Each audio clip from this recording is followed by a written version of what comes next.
Hello everyone, and welcome to episode 17 of Dying Light 2 Stay Human, and a special early hello to both Mark Quack and Fox McCloud, as well as a huge thank you to Mark Quack. Oh, sorry, hold on. Sorry, I need to clear my throat there a little bit.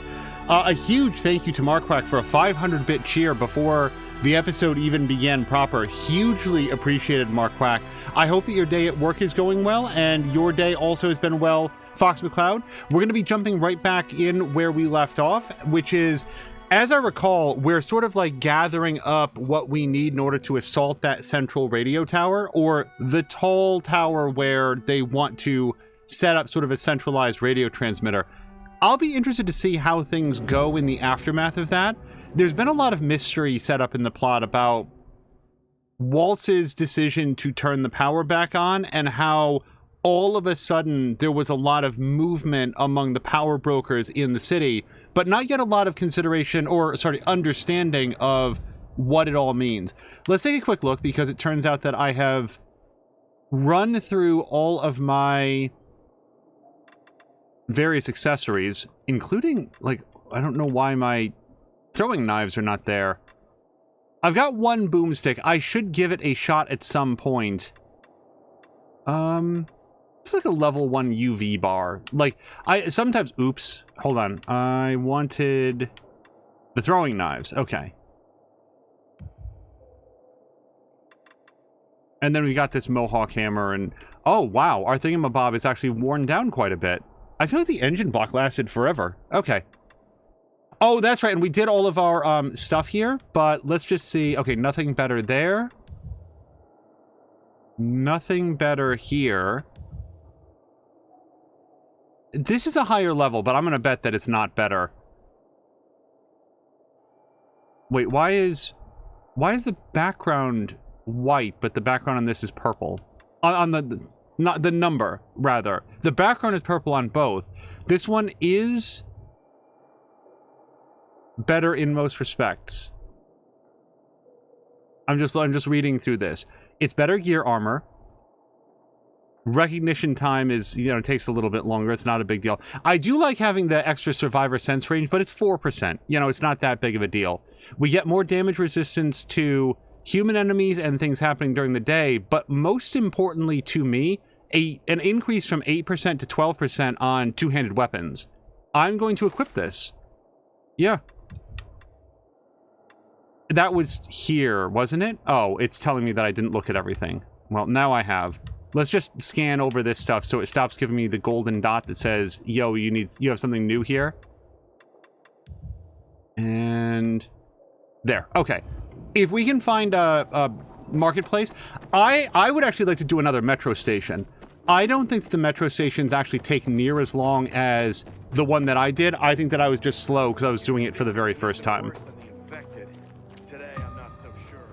Oh, and right away. Well, this is a Craftmaster, I think. Once you shop PK, you can't go away. Upgrades. Well, miscellaneous. Yeah, we're still saving up for that. I don't want to do the thing there. And then the craft weapons. It's interesting that I can't upgrade any of my weapon blueprints with her. But I could upgrade my spark tip.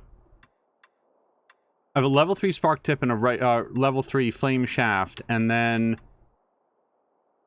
Is this the best empowerment that I have? Because here's the thing. Just upgrading the base damage seems pretty good, especially when you factor in the fact that our two-handed weapons then get that percentage bonus on top of it. So, I'm going to upgrade empowerment. You'll be packing now. Either that or just... No, that was an upgrade. Okay. And I think that I would like... Hold on, before I commit to this, I have a terrible habit of buying things that I already have. I definitely don't have this. Although I do have this two-handed axe that seems actually very good.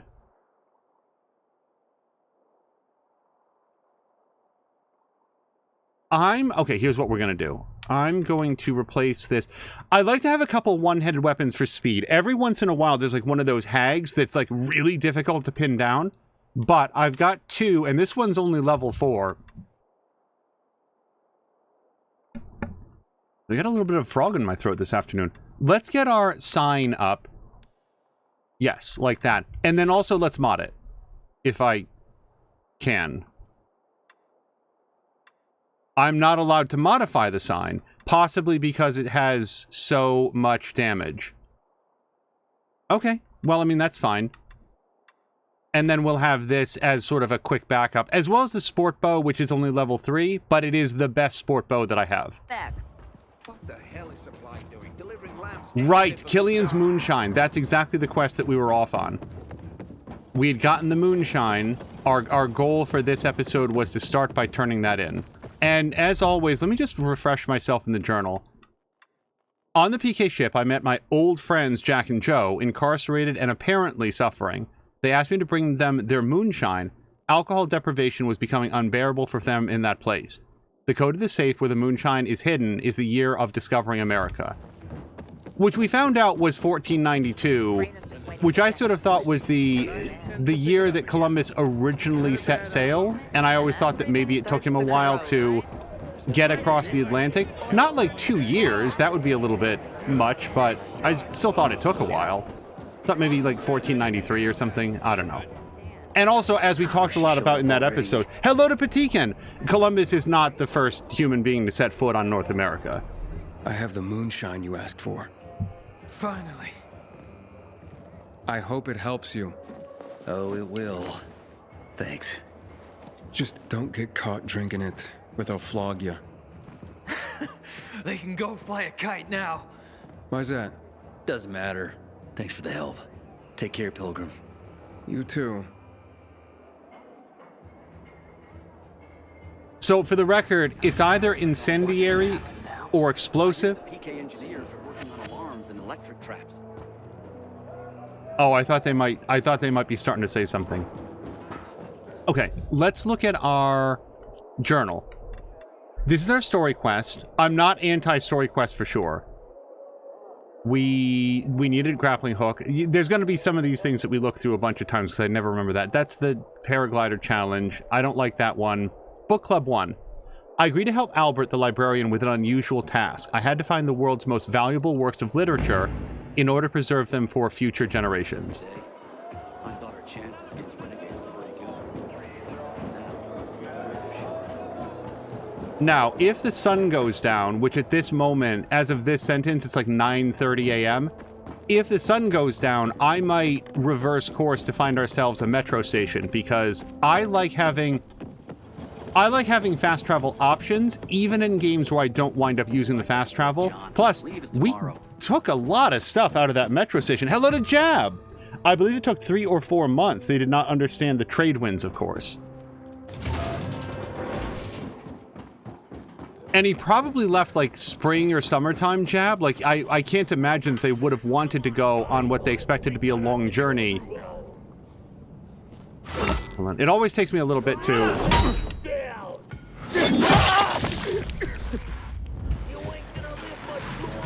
Yeah, I probably wouldn't go in there. Okay, he doesn't get back up, right? If I sever his leg at the knee. Okay, I super don't feel like this is warranted. Anybody else? Yep.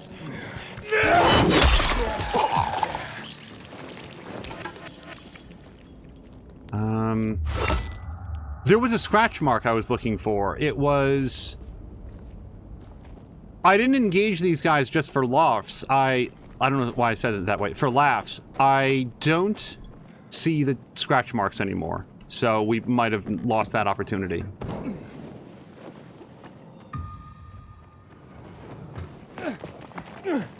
Oh, wow! I didn't know I could do that! I continue to feel surprised that there's apparently some sort of parkour update for this game that's going to make it feel better than it does. Oh, well, see, I don't know how they saw me. I barely saw them.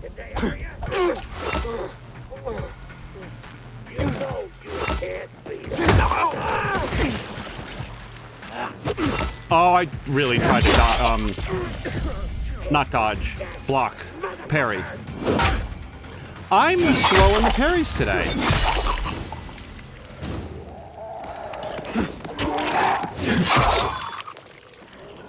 Oh, I honestly thought this was a bandit. I thought he was like late to the bandit party. Oh shit, I didn't realize it was a lockpick. Stop it. Okay. Hello to Dougler. Dougler, how's your Wednesday been? We had a little bit of chance to chat during the Anno 1800 stream earlier. Their passive alertness is higher than your passive stealth. Yeah, automatic success for them. Less success for that guy. Oof. Oh, just look at the pose in which this person died. At least their head can admire it from a distance. Okay, so we are on to the magical book, which I continue to assume will be like the Watchtower, Dianetics. I'd say House of Leaves, but then people are going to think that I don't like House of Leaves. It's just that I know that people consider that to be one of the greatest works of literature, and I mean, it's certainly extremely impressive. I don't mean this this is not me being sarcastic or cruel. You really have to have like a unique mind to think of something like House of Leaves, much less execute it. To even consider what that book is, much less to have pulled it off, is way beyond me. But I wouldn't necessarily contend that it's one of the greatest works of literature in human history, and I feel like this Albert guy probably has some interesting thoughts on that topic.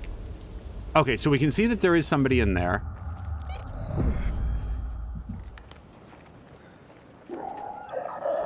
I'm trying to take down.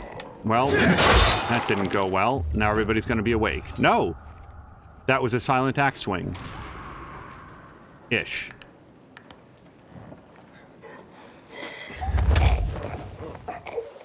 Jab has never heard of it. So, Jab, human language cannot communicate what House of Leaves is. It is a book which, on its surface...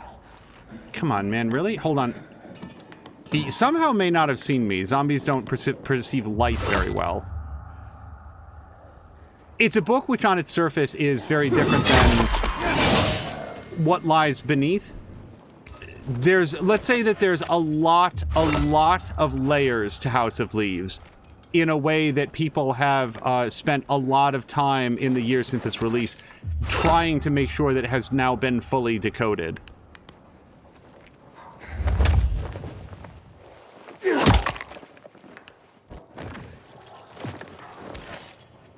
Okay. Let's open up this refrigerator. We'll take their rice, alcohol, and flour. Alright. Now that person is back up against the wall, so I don't like my odds of taking them without spooking. So let's make sure that we can get these guys dead. Prior to this episode, I was actually watching a little bit of Red Rum Gaming, playing some Diablo 4. He's a very talented streamer, by the way. Very personable, very responsive to chat, and he was carrying on a conversation. I believe he's like the first person that I've seen really playing a rogue. I've seen lots of druids and lots of necromancers. I think that he's the first person playing like a rogue or a demon hunter. I actually don't know what the different classes are. That class looked really fun. That's the most fun that game has looked, and that's not to say that the other classes don't look fun, but that one was really, really cool. I would like to try my bow against this person. So, I haven't fired the bow very much. I feel like we've got a good shot at the head. It's not really bothered by that somehow. I missed the brain pan. This is a one-handed... Yeah, that seemed more effective. Do I get my arrow back? Oh, I do! I knocked it clear out of her head.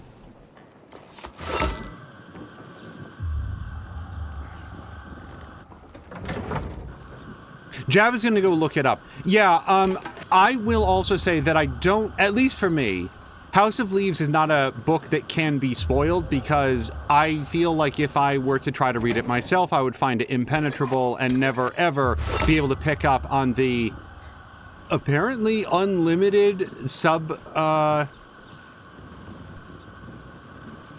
notions that there are. Oh, okay, it's actually a Bible.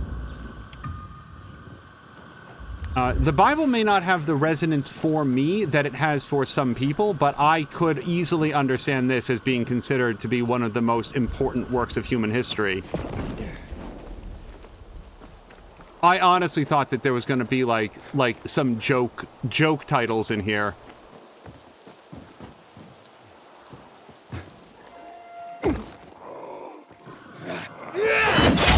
Like, Dying Light 2 is not... It's not a game that's, like,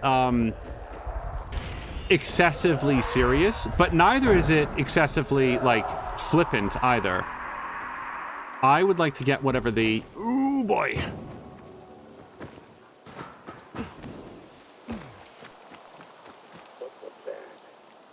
Wait. They're here.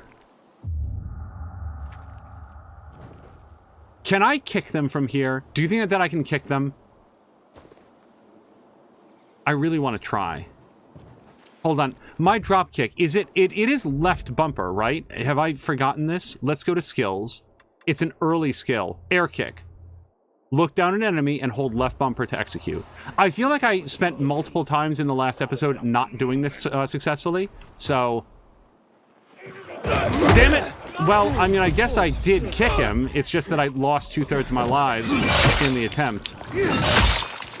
Okay, there's gonna be a fourth man in there. Oh boy, multiple plague carriers. So those are the scratches that I couldn't find last time. Let me say this, people who, like, picked up House of Leaves and were like, wait, there's something more, and they, like, successfully worked out, like, the weird coding in that book, they are, just like the author, operating on a different intellectual level than I am, for sure. Because I think that I would have read it and been like, this is weird, I don't get it.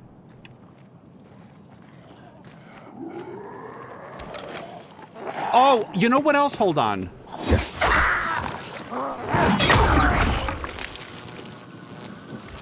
Oh, that was 3 out of 4 people. I was about to say, okay, so here's what we're going to do.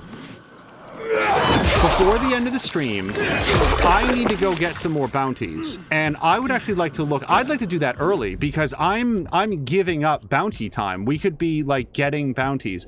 What I don't know is... where do I go for bounties? So I'm going to say, let's go to Legend, and let's see if we can find... Hub, Survival Settlement, Forsaken Store... Bandit Camp, Water Tower, Electrical Station, Landmark, Parkour Challenge. Yeah, see... I'm not seeing where the...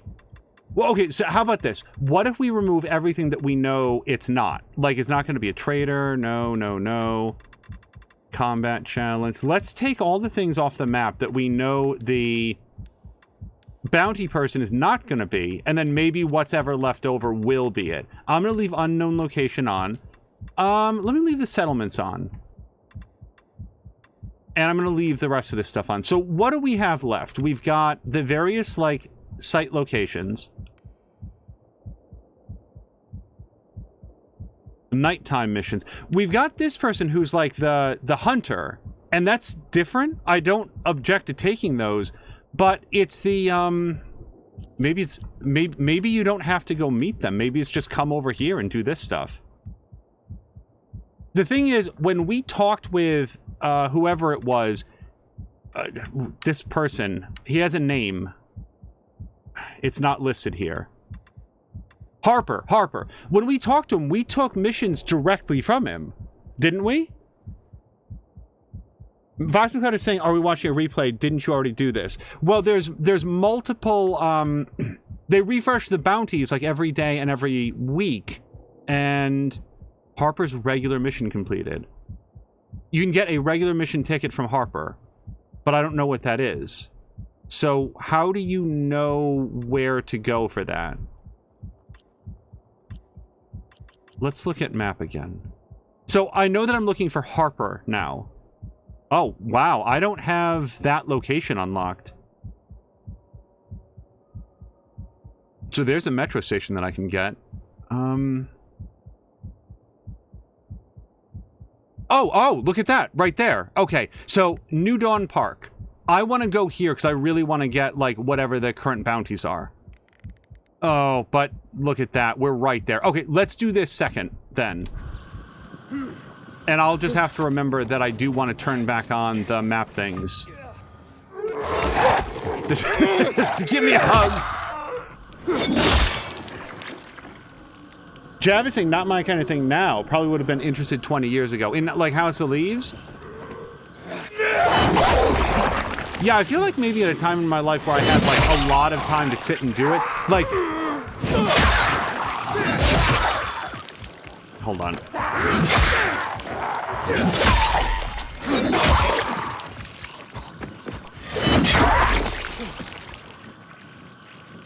Okay, let's see if anybody dropped anything. Good. Rags and $6. Oh.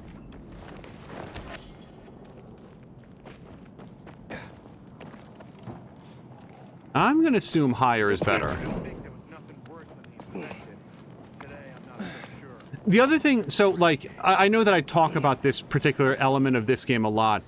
In addition to the fact that the parkour feels really good, one thing that I don't know that I've really covered is the fact that it continues to feel better as you unlock more things.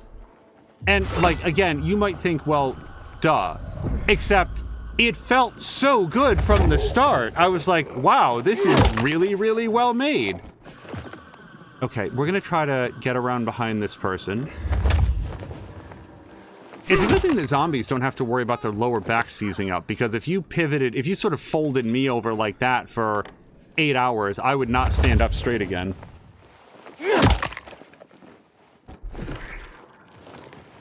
But yeah, if you, like, Wikipedia had some, like, actual pictures of, like, how Book of Leaves is laid out. It's one of those things that would make a compelling case for why digital books shouldn't be the future. Because I don't know what the Kindle version of House of Leaves might look like, but I don't think that it can achieve the same effect, because there's a lot of meaning in, like, how paragraphs and words are arrayed across the page. Like, it's like if Jonathan Blow set his mind to, like, writing a book and just making sure that it had as many different layers of communication layered, you know, put into it as possible. I'm not going to keep talking about this book that I myself have not read. I'm just like, it came up for some reason. Why did it come up? Anderson's Fairy Tales. Okay, yeah. Again, this is book club 1. We'll see what other books that we go to get, but I can, again, see the value in having a variety of literature, which, yes, includes children's literature. I feel like you can learn a lot about the... Okay.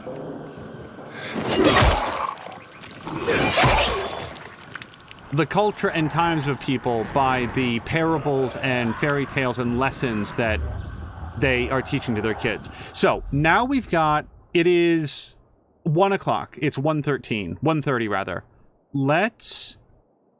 Oh, this is further away. But it's further away where there's a fast travel zone. So I would like to go over here, please. And then we can fast travel back here to get to the thing. All right, so we're going to try some fancy parkour stuff. Yeah.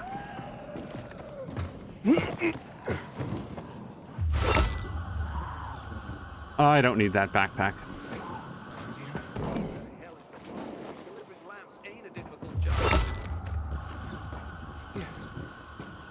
Oh, you know what I'd like to do? I would like to show the video at some point that Lucha Freddy had sent by, because I want people to see it. We're not going to do that right now, but that might come up, or maybe at the end of the episode I'll just call that up so that people can see it. It's really impressive. All right, we're going to continue heading this way.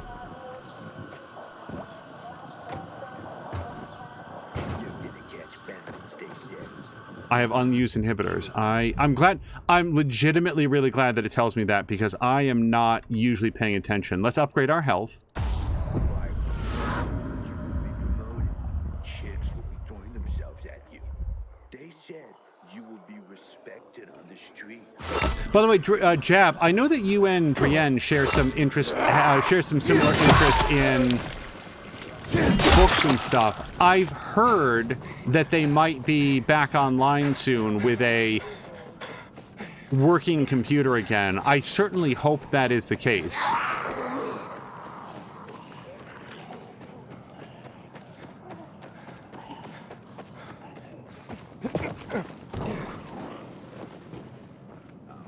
Oh yeah, this is going to take us most of the way up.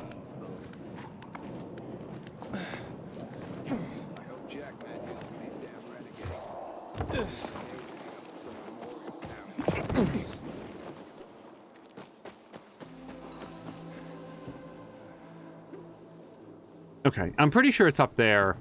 We should be able to paraglide. I intended to jump, but sure. And we'll see how much higher we can get. Not very. Oh, this is bad. Not bad, but just not nearly as high as I was hoping to get.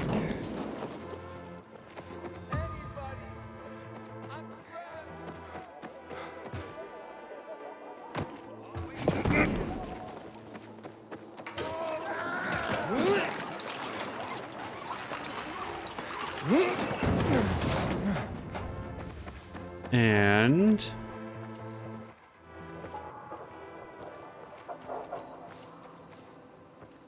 really, there's no zip line up over there. Okay. At least not that I can find. Well, actually, this one here seems to go most of the way. I just don't think that I'm going to be able to get that one. Yeah.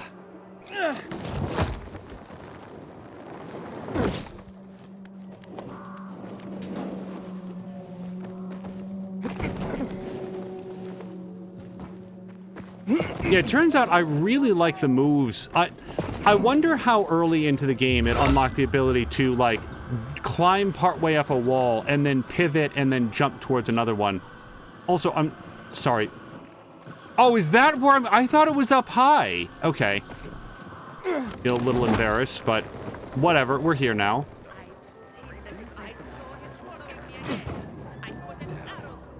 Harper, my friend. Okay, weekly bounties. So, mutation samples collected. Yeah, I would like to do that. Watch And then yourself out there, you hear? apparently we need another chapter rank to do those. And should I buy this? This will challenge even you. If you think you're ready, head over to the Holy Trinity Metro Station in Old Villador. There you will find a board with directions to an abandoned dark zone. Prove your mettle by clearing it out in time, so it sounds like a timed event, and I might respect you a little bit more. I think I need to buy this for 300 reputation points, and I don't think that I'm going to do that right now. Let's take a look at some of these. Defeat Demolishers. I'm likely to get that. Bolter defeated using fall damage. I'm probably not going to do that. Lethal fall negated using one of the chasing virals. I'm never going to do that one. I mean, I'm not going to... I'm going to take all the ones that I can. Seconds while on a level 4 chase. Let's grab that one, because that one's fun to fail at. Better not go out there if it's not. Harper's regular mission. Is this Harper's regular mission? Oh, it actually is. Oh, boy. Then I do want to do it. I'm just not sure that I want to do it right this minute. Let's buy it. I don't know how often I'm allowed to try it, but now we've got all of our daily quests. Okay, so let's see if we can get 60 seconds on a level 4 chase, maybe tonight. Oh, there's a quest here, too. And before I forget, let's go to map, and let's go to legend, and let's turn everything back on. If you are out there and you are a map UI interface designer for open world games, do this. I mean, maybe have an option to like toggle all on and off just to make it a little bit faster, but have this level of granularity seriously. It is very much appreciated by people who are me. Quite. Okay, nope, hold on. We got to get rid of Harper's tag. There we go. How is it And that the peacekeepers are supposed to be weak and yet hold all the power? it's not you guys. Because the Night Runners weren't defined by Apparently, power. it's They were the just beneath light me. in the darkness. No.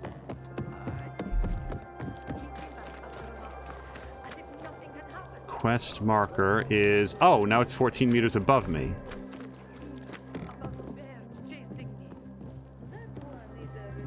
There's somewhere.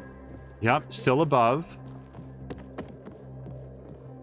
Now I'm on the right level. Hello? Is there a quest in here? I want to listen to this, but I also want to find the quest person. So maybe... Can we remember to listen to the tape on when we leave here? Okay. The quest is... Maybe the quest was the tape. Yeah, hold on. The tape was right there. Let's listen to the tape. Maybe it is somehow the quest. They harm me, you know. And Dave, whose legs I watch get torn off by a volatile. Edgar, all of them. But the real pest is Ravik. I was pissed when he took Hakon's side. But then the bastard showed up anyway. Stupid kid. Let's talk about something else. Yeah. So, been thinking. Maybe it's time I joined you, you know, huh? Frank, lay off the bottle. You reek. Don't like the stink? Then leave, Killian. I can't watch you do this anymore. Then close your eyes. Huh? Can you see them? Dave, Edgar, Ravik, and that other kid. What's his name? He wasn't Night Runner material. Anton. You were right about him, but not about the mission. Would have been fine if we got in together. Then we'd all be dead. Shut up! Remember what I said? By doing this, we agree to die. There are more important things than living, huh? Not everyone will understand it. They don't have to. We face death solemnly. This is the way from darkness to light. Load of fucking garbage. Frank, get over yourself. And Ravik, what's done is done. Out of my fucking face, Killian. I never want to see you again. I'm a moron. Fucking moron. Okay, so that is very plainly not a quest. Oh, it's not behind me, it's 6 meters below me now. I do agree with some people who have been like, hey, this game can be a little bit quirky with how it directs you to, like, quest givers and stuff. Whoa. It's my guardian angel. Guardian angel? If you hadn't helped with the renegades, I'd be out of work right now, or worse. That's more Matt's doing. Hey, don't be modest. On the house, I'm Nicholas.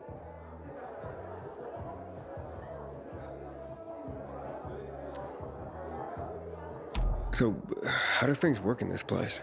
The fisheye? They work better than anyone predicted when Frank set up shop. 2 days and the peacekeepers will take it over, or the renegades will blow it up. And nobody blew anything up. It's the safest place around by far. Neutral turf. Even bandits come here just to hash out deals over booze. Anyone can relax without the threat of violence. Rivalries are checked at the door. That's a good place to have. So you know Frank well? Not old military buds well, but well enough to know back then he was a big shot. A Special Forces commando, a night runner. Quite the high-ranking mucky-muck.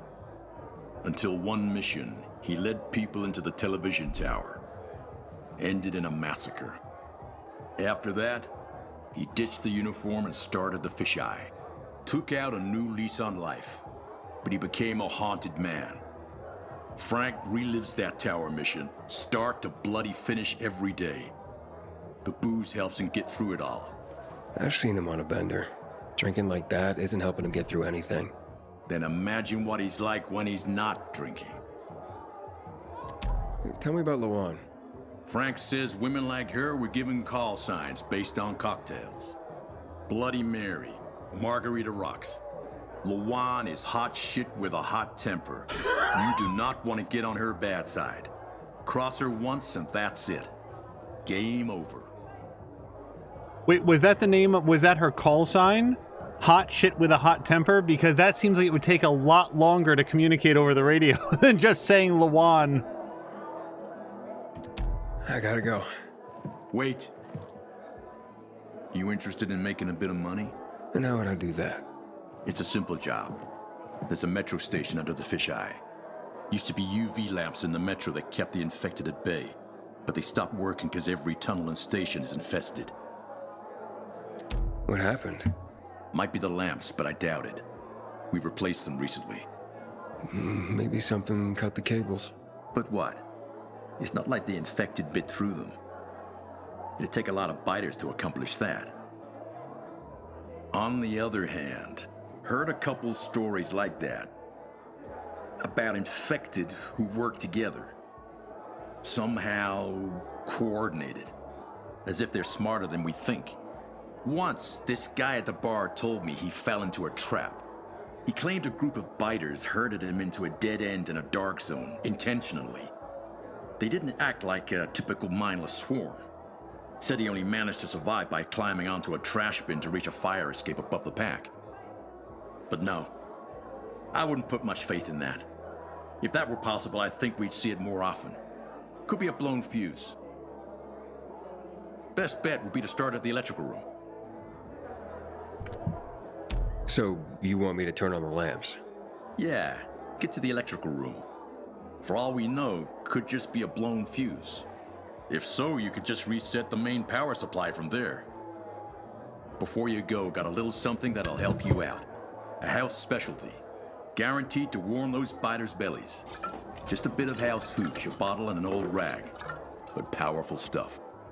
Or you can always just sneak in past the biters if you don't want to make a ruckus. Once you turn on the UVs, they'll fry anyway. And you won't end up wasting good hooch. All right, I'll take care of it. The characters in this game don't frequently hand things directly from one person to another. It usually happens like below the edge of the camera. Yeah, thanks. Because it's really like technically challenging to have a video game character like hand an object to from one to another. That was a really good handoff. Like that looked completely natural. If you guys have ever seen like character A, video game character A, hand an object to video game character B, you'll usually see it like snap a little bit as it sort of like leaves one character model and attaches to the next one over. That was really good. So the thing is, the metro station is best tackled at night. So I'm going to switch back to the book challenge because we can do that one during the daytime. And we're going to fast travel over here. That's the deal that I made with myself when we came over here. I was like, oh, I'll fast travel to turn in the quest afterwards. By the way, Jab is saying that Drienne's screen name is clearly from Stephen Brust's Vlad books, something I've been reading for maybe 40 years. As a matter of fact, Jab is rereading them all now. So, Jab, let me ask you a question. Gideon the Ninth, that's a different series, is that right? That's not one of the Vlad books?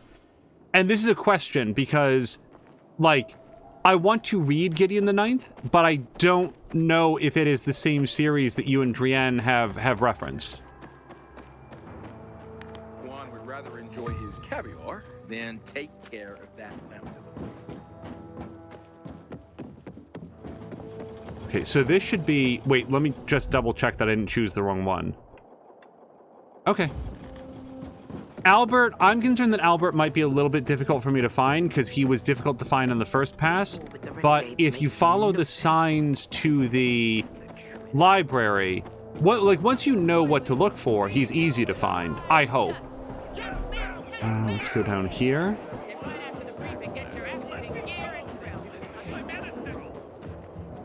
Okay, so now we want to go over there.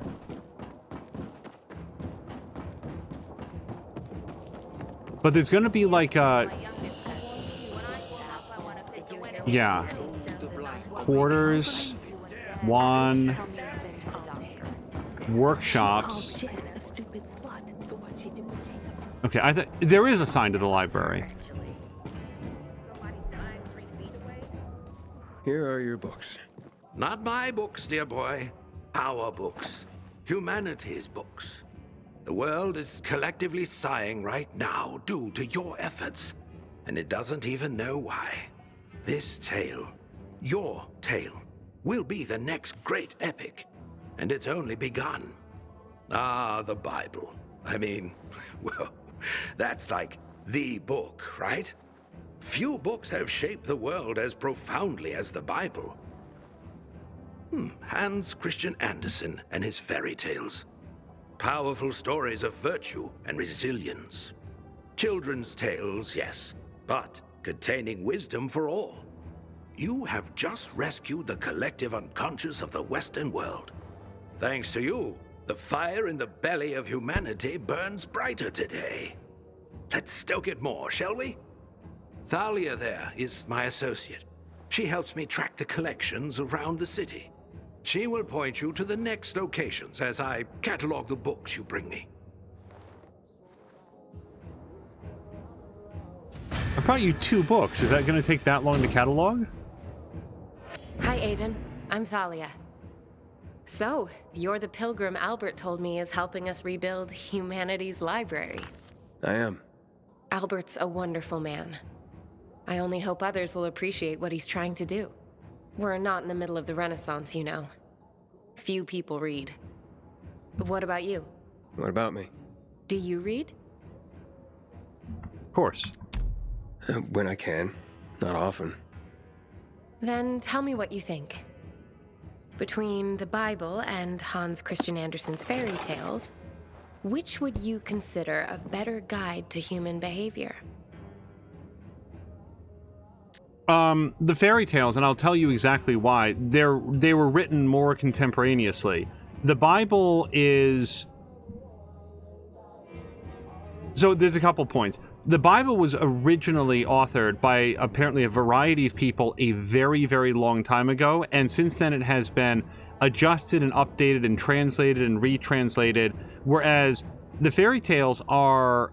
They're probably the viewpoint of a single individual. So I don't know that it's a huge guide into how all of humanity interacts, but it's simply more contemporaneous. It's much more modern, and I think that human beings and societal values and human behavior evolve naturally over time, coming with an increased understanding of the world. For example, the Bible, as I understand it, explicitly forbids wearing cloth that's woven from 2 separate fabrics. I don't even have a theory on why the Bible would concern itself with that, but it's rather explicitly laid out as being a sin and a big problem, as I understand it. So, whatever concerns there were back at the time wouldn't really apply today, and it seems a little bit confusing as to why, at least to me, why that was a big deal back then. Whereas the lessons in the fairy tales might be allegories. There might be some, it's going to take on a fanciful tone, but I feel like the allusions and the meanings will be much more recognizable to even a halfway careful reader. That's sort of my thoughts on it, so that's why I'm going to say that. Fairy tales for sure. Doesn't have an agenda like some religious claptrap. It's different than what I said. Think of how the Bible has shaped the world around us. For good or ill, it's a powerful influence. I must speak to Albert now. Perhaps we'll talk again. Speaking of which, here are the locations of more books.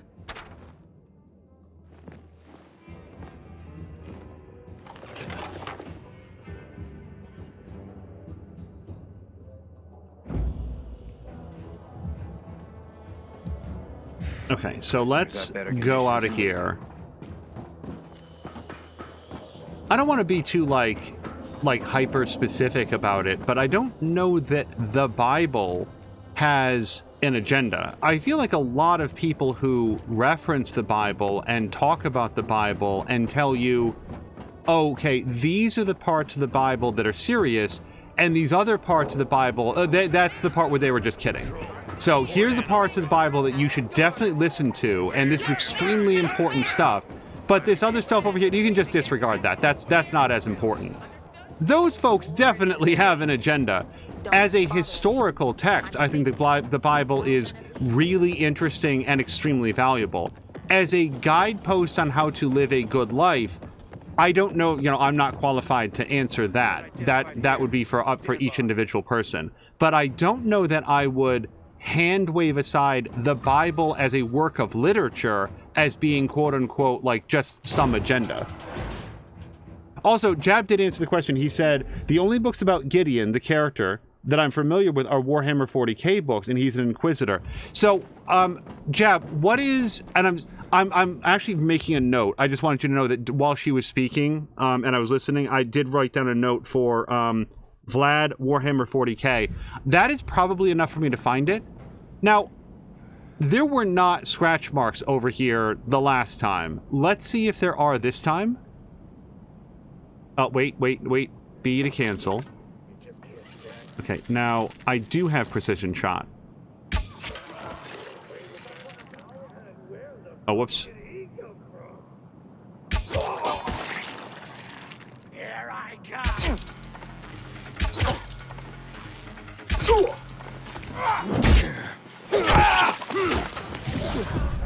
Okay, well, see, this doesn't really make it better for me, so...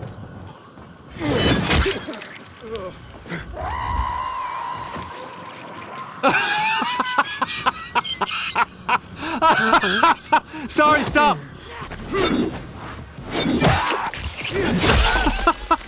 Wait, the hag showed up and then immediately impaled herself on the barrel.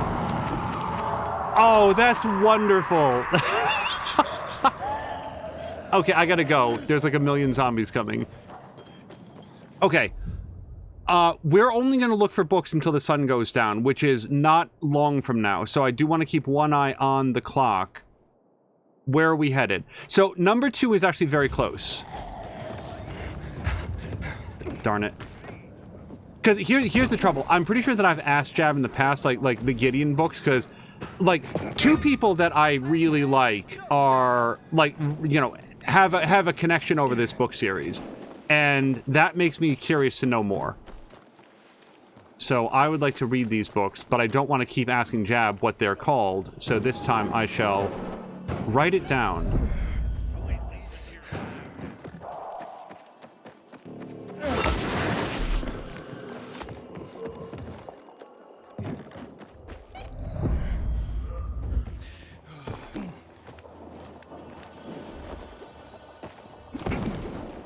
No paint, no gain. No brush, I'm very close. Here we go.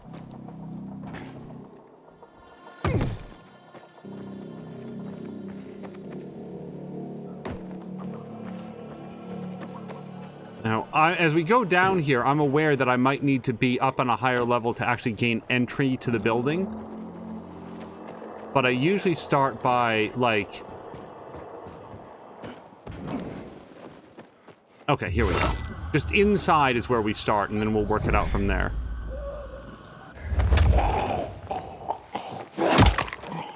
In that case, his name would be Gideon Ravener. There may be a series of books about Gideon the Knight, and I'm unaware of them. Says Jab.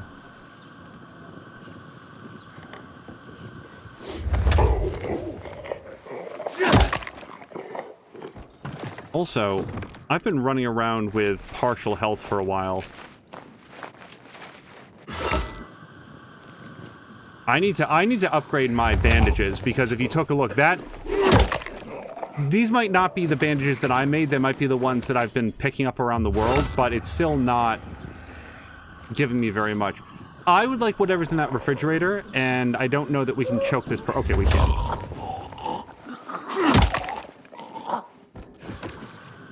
Okay.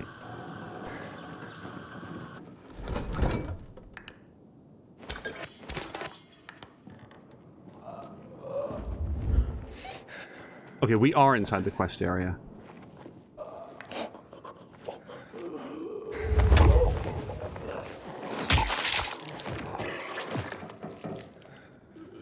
Okay, that person's facing this way. We're going to try to find a way around.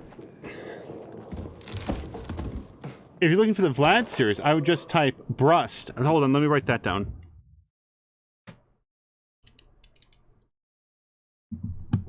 I think Jab specifically said the last name, and I didn't pick up on it. Brust.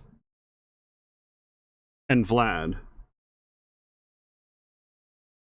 Okay, and Jab, in general, like, is there any reason not to read, like, whatever was the earliest book published in the series? Is there an established order that it is best to read them? Or would it just be like, find the earliest one, and that's where to start?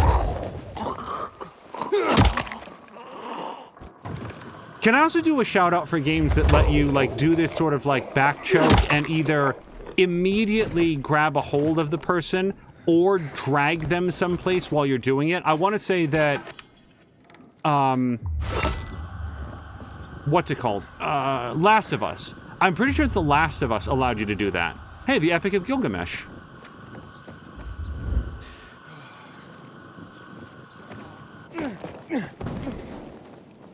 Okay, the sun is on its way down. It is, yeah, it's almost 6 p.m. Where do I want to be when the sun goes down? I'm going to say that we probably have plenty of time to get here, and then go to someplace else. Oh, there's more books in the apartment. Hold on.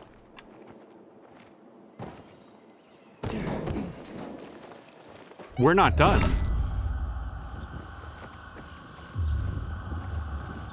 Okay, there might be one downstairs, or like a downstairs. Oh, nope. Arabian Nights. Hey, speaking of Arabian Nights, like, Ubisoft announced their next Prince of Persia game. I like it, I like it from a visual style. I think that going to, like, a 2D, what looks like a 2D platformer and combat game is an interesting, well, see, now I want to know what the unknown location is. Yeah, no, you go on.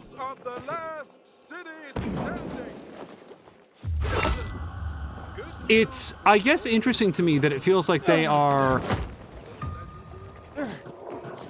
giving up on their attempts to recreate or... Oh, hold on, we can do this now.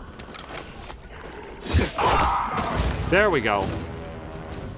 I usually don't bother throwing spears because I have completely eviscerated everybody in the radius before I noticed that there was a spear there.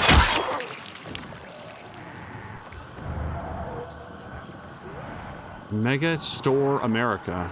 Okay. I'm looking for... Oh, did I just find it? Is it Mega Store America? It is. Okay, so that's a dark place. All right, we shall continue over here.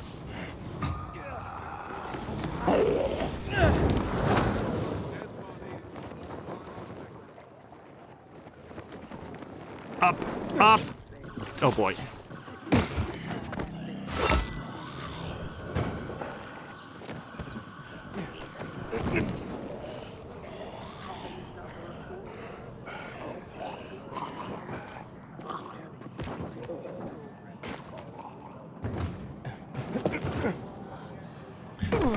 Oh. Okay, wherever I was going, it looks like this is the proper way to go now towards Book Club 2. Oh, shit! Yeah, don't walk in that. As we're going, this is one of those just sort of like apropos of nothing moments.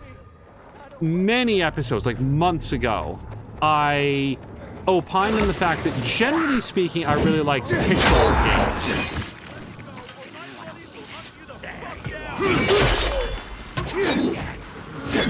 Hold on. Do not club this person in the head. You can go ahead and club that person in the head. While you two work it out, I'm just going to untie this guy. There we go.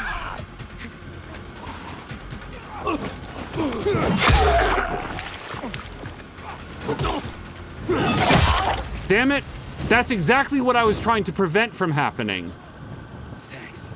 I really didn't want to die like that. I'd rather die like this. Damn it!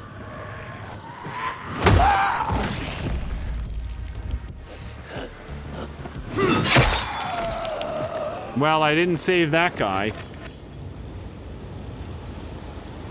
Jabby saying it's an interesting question. I would read them in the order they're written, but they are not written in chronological order, and an effort is made to make them accessible starting anywhere, but there are collections. Like the first 3 books are collected as the Book of Jerrig. I'm going to write this down as well. J-H... Hold on. I didn't write it down on the largest part of this paper, so J-H-E-R-E-G. I should also note, nobody cares and nobody asks. When I've made a lot of references to this pen is not working, believe it or not, what I'm actually meaning is this paper is not working. Because sometimes the paper is like, it just is not going to accept the mark from this pen. You give me like a clean sheet of paper, it works just fine. There's mutation samples over here.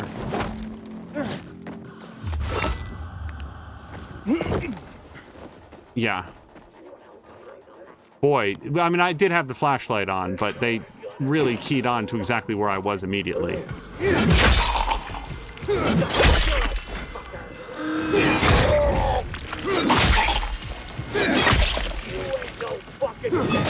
Boy, there are times when this is just a Jason Voorhees simulator.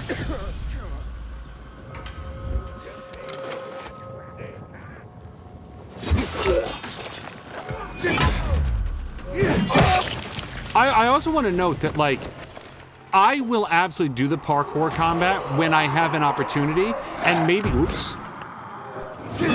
Maybe I should be using more poison weapons to make the human enemies double over. But I think the parkour combat is really cool. I just don't feel like I get the chance to do it very well. My character hits hard. Okay.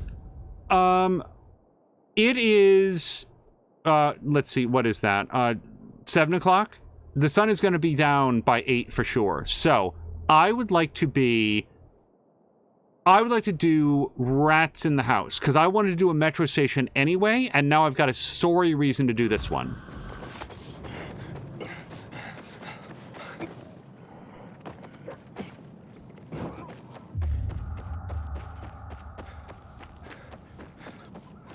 Now, I probably want to hang out outside this place until the sun actually goes down, because if I go in now, there will be volatiles. They're not going to come out until they hear the gong saying, oh, sun's down, time for us to go outside. Hello to Maxine! Maxine, I hope that you've had a great Tuesday so far. That's a night. If we finish up the metro station in time, I'll go do Closure. That's a different quest. Oh, hold on. Maybe we could go do Night Runner's hideout.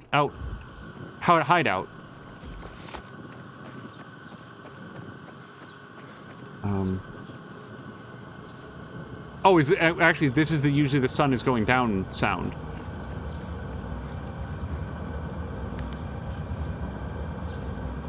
We'll give it a minute. It's possible that in the next 3 minutes...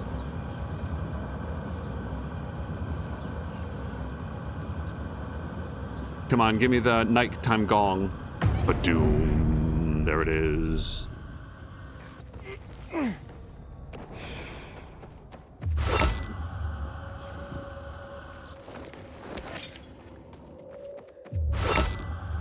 If I ever watch a person playing this and they have the health bars on over the enemies, it's going to feel very disorienting.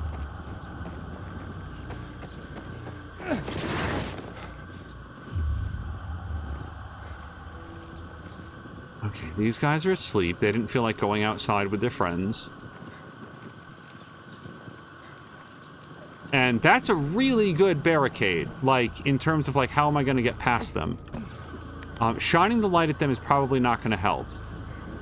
I don't want to spend a lot of time on this, so I'm going to throw a Molotov at them. And then I'm going to go over here and hide. Oh, there was a vent. Whoops. I could have done this. Well, I mean, it's just, why not still do this?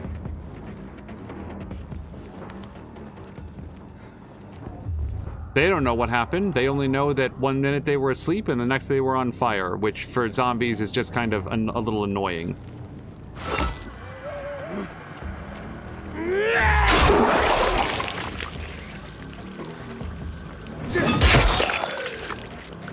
Okay, well, that was wasteful all over the place. Next time I shall look more carefully before I burn. By the way, I read, this is just me, and I didn't even ask here in the home about it. Meghan Markle was on a television series when she quit to go be the Duchess of Sussex or whatever, Essex, whatever it is. I don't know anything about the royal family, past, present, or future. The only reason this came up is that I think it was on Polygon. They had an article about like one of the best television's best legal dramas is now available on, I don't know, Netflix or Paramount Plus or whatever. And it's a show called Suits, which again, I'd heard of, but don't know anything about it. And in the article, it's like, oh yeah, Suits is that show that's sometimes best known for being the show that Meghan Markle had to quit in order to go be the Duchess of whatever. It's like, I didn't know that. That's probably like a big like, duh, hey moment where like everybody else like obviously knew that. Like, oh, how can you not know that? And the answer is I'm generally disinterested in the comings and goings of celebrities. Like, I appreciate the work of actors and writers and directors and producers, but the details of their private and personal lives I could not possibly be less interested in. So we do have some dudes over there, and we did learn last time that the yellow line is our line to salvation. There's many people in here. I would like to interact with as few of them as possible. Some of the guys over there are up and about. Let's see if we can just, like, not interact with them and head over there. I'm hoping that if we stay quiet, low, and fast, we can slip by these guys without raising too much of a ruckus. We won't touch them, and they won't touch us.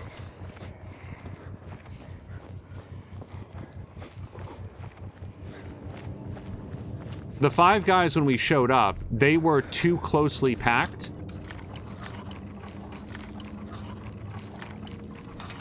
This group was loose enough that I think that we made it past okay. Nicholas, I'm in the control room. Nice. Now just find the switch.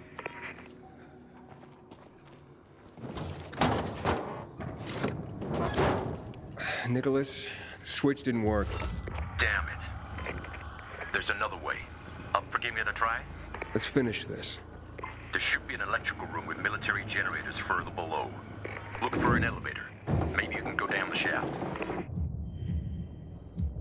Metro generators. To activate some metro stations, you need to activate one or more generators marked with a golden diamond located inside the metro chamber. If an electrical station is activated in the zone, this won't be necessary. Oh, interesting. So we didn't activate an electrical zone, so now there's like a second round to this. That's super interesting that those things are tied together. You can do these individually, or if you do this one like overarching thing, then all the metro stations will be easier to power up.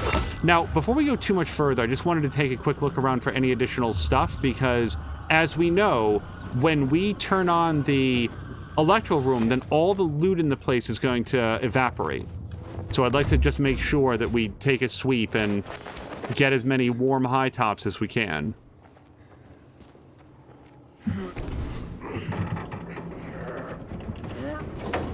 Jeff said watching The Crown sort of got him interested. Is The Crown about Queen Elizabeth, or is that something else?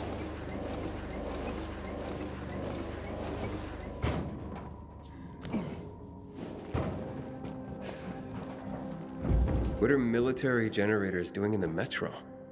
Seems the tunnels weren't great for moving troops around the city. Only first they had to clean the infected out. And to do that, they needed a lot of light. That called for a lot of power. Get that? Okay. I guess I didn't take damage that landed on these chemical bags.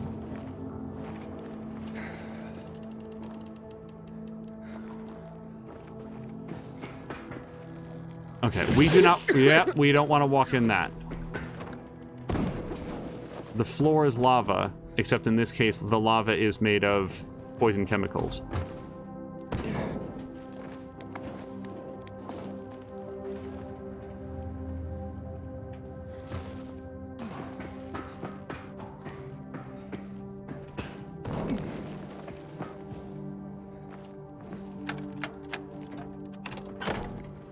I do hope Mia plays this game. I think she'll have a really good time with it.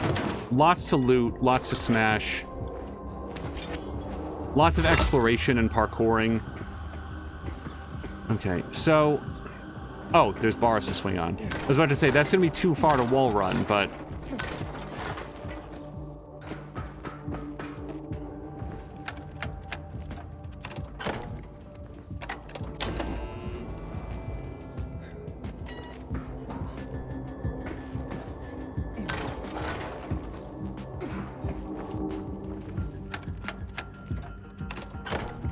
Now, how does he know not to flip that last flip switch?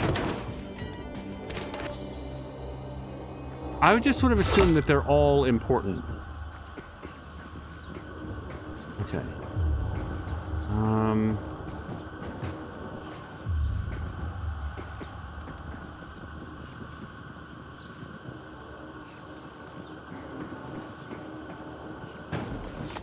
Wow, that is too far for me to jump.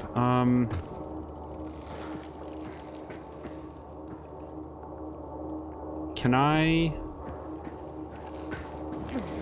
Yes, okay. I feel like from here, yeah, no problem.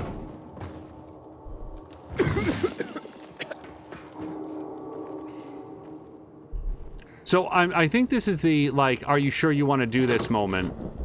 Oh no, maybe not.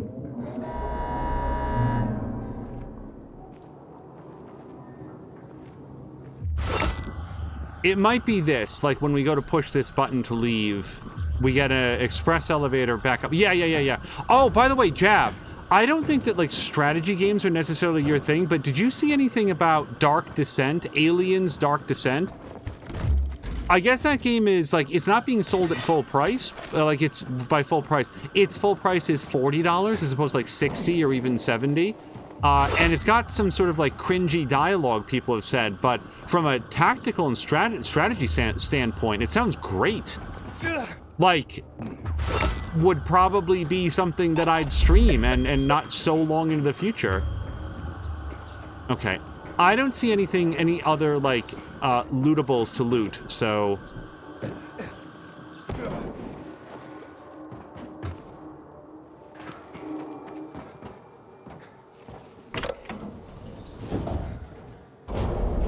Jab thinks that he's seen the trailer. It's like, That game looks right up my alley, so I think that I'm going to check that out. I really hadn't been paying any attention to it. I did not know that somebody was making an Aliens tactics games, similar to the tactics games for... Okay, so before I hit that, do we want to take another pass through here? Like, just see if there's any other stuff to get.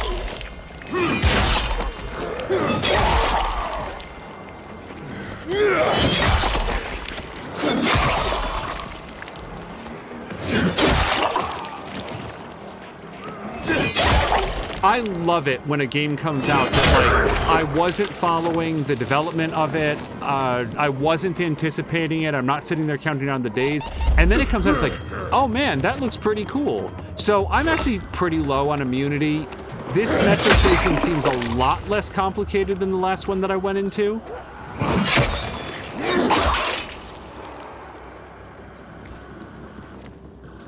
Let's grab this, and then we'll go. Like, I'm on my last minute of immunity.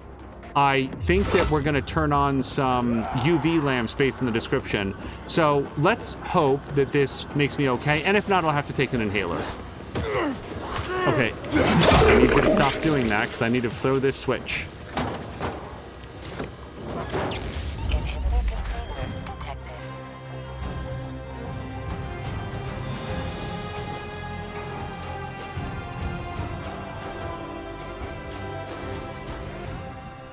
Nicholas, it worked. Generators are up and running. So the intel wasn't some booze-induced fantasy. Now get back up here. I got some beers on ice with your name on them. Well, we'll go up and say hello to Nicholas. The night is young. It's 2 a.m. So we want to... I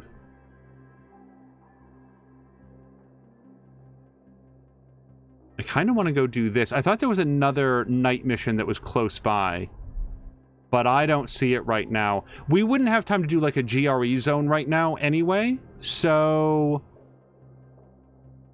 Oh, I'd love to do this one too. Let's go do the quest. Set a course for this one. I just have to figure out how to get out of here. And yes, obviously it did turn on the UV lamps. Oh, there's Silencio. Okay, yeah, that dude that we met was definitely not Silencio. Didn't look anything like that. Okay, I want to ignore the golden diamond, and I want to head towards this exclamation point. Apparently we can only pick up and or pursue this quest at night, so this is the best time to do it. Wow. It's just, it feels like it's very far away right now. I've not forgotten that we'd like to survive for like 60 seconds or whatever on a... At a level 4 chase. It's just, there's a lot of other stuff that I also want to do here at night.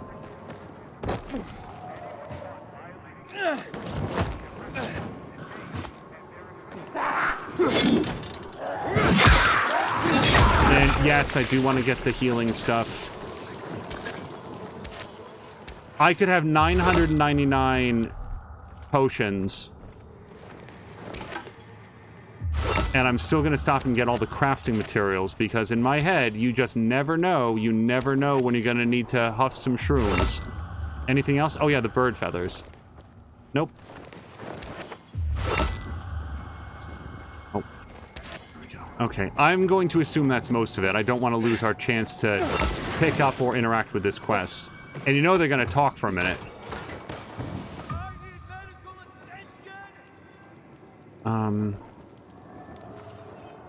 Okay, did anybody see the quest nearby?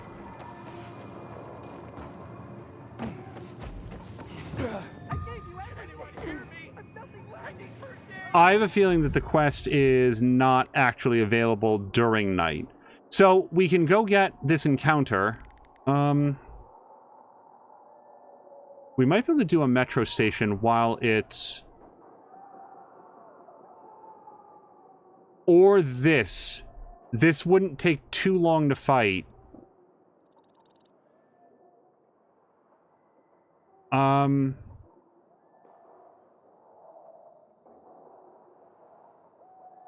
Yeah, let's go try to do this. Half a kilometer away. I need help! Don't let me turn, man!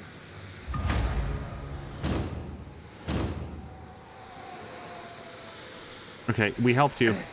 Save my skin, man. Take this with my thanks. Thank you. Take it off.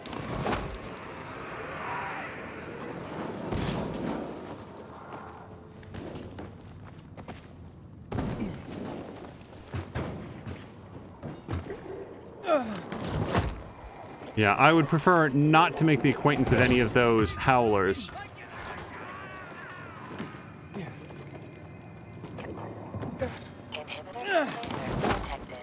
Well, I'd love to check that out. Oh, although we are heading very close to it.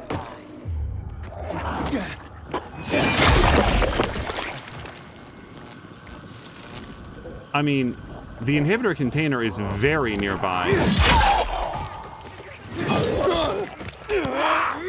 Hello to Innertooth, who wants more trains. Unfortunately, the zombies are not good at making the trains run on time. Their interests lie elsewhere. But I hope that you've had a great Tuesday, and thank you very much for the Captain of Industry stream earlier. This is a lot of guys. I'm trying to figure out exactly where the inhibitor container is.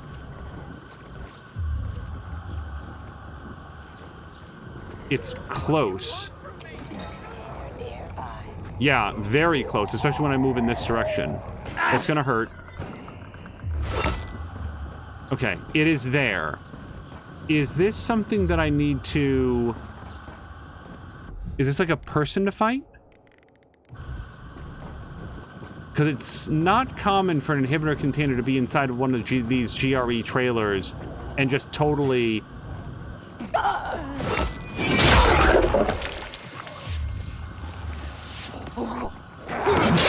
just sitting there waiting to be taken.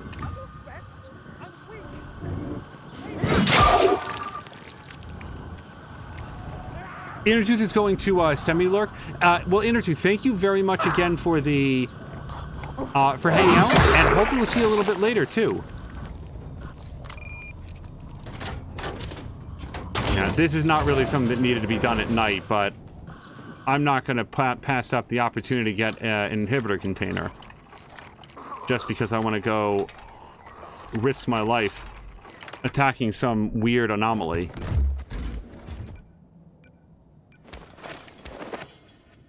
Boy, if Intertooth could hang out, I'd want to ask him, like, he spent some more time with it now. How does he feel about the... Yes, I do hear that there's a zombie in here. Don't mind me.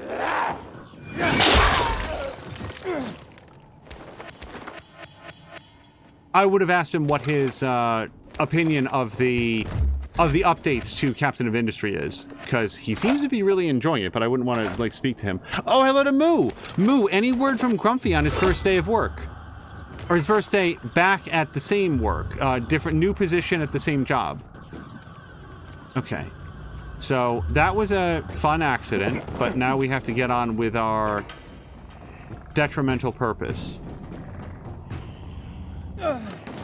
I do not want to make friends with that howler. Nor do I know how to...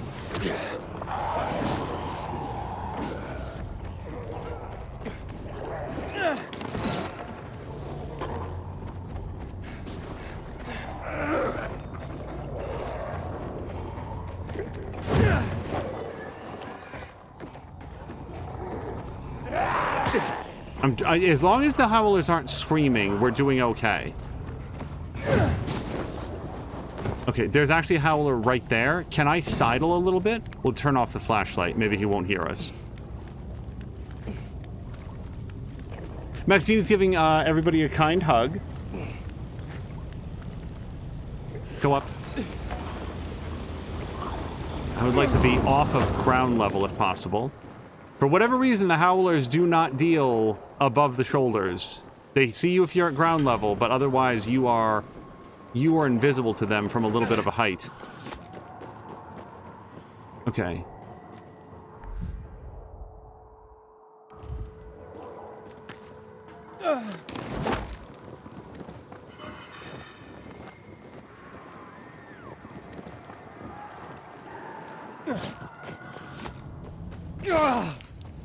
Okay. Well, I don't want to talk to her. I want to go to the hunting grounds. It is... Oh, it's 6 a.m. We may not have a chance to... I don't know what's going to happen if the sun starts to come up. If there's a zombie here, like an anomaly, they might decide to run off as soon as the sun breaks the clouds.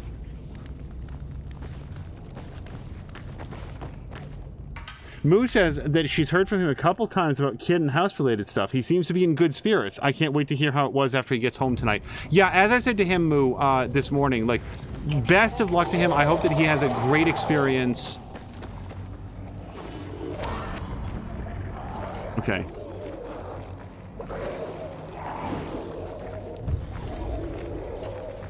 Now, excuse me, how am I out of knives? I'm apparently not. There they are.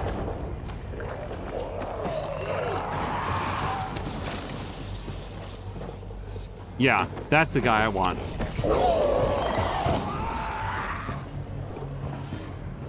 Now, I'm concerned that if I climb, I'll have to drop the spear.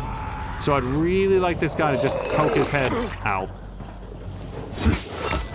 I think I got him.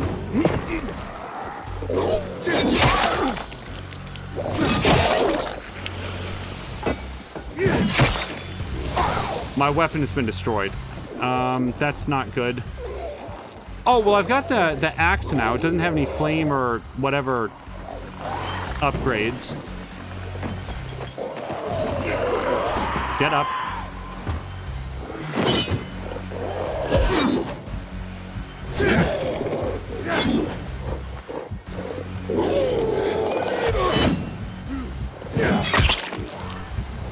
Okay, hold on. Let me have a bandage. And let me have a... Apparently I don't have a regeneration inhaler. Oh my god, be slower. Is the axe inherently slow, or am I just being slow with it?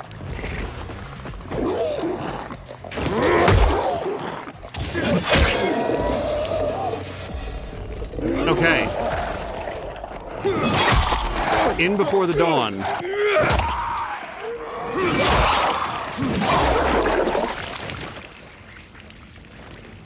Moo was saying it was definitely weird, not having him around the house, though. He said he was going to change his Slack picture to a cockroach. I want to know if he actually did it. Oh, boy. I will say this. I had... Yeah, without getting too specific, I know somebody, not somebody that I know. I work at, let's say, a large organization. Somebody outside my crew changed his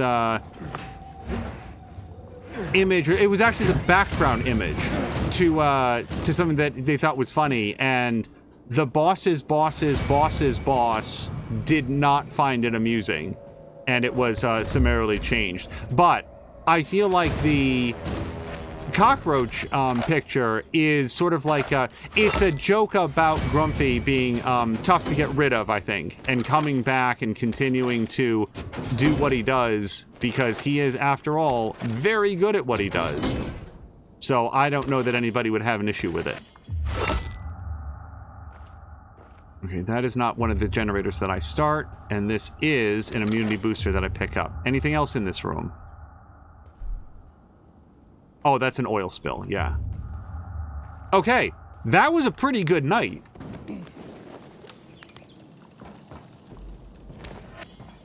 Yeah, let's take a once around to see if there's any other shrooms to pick up.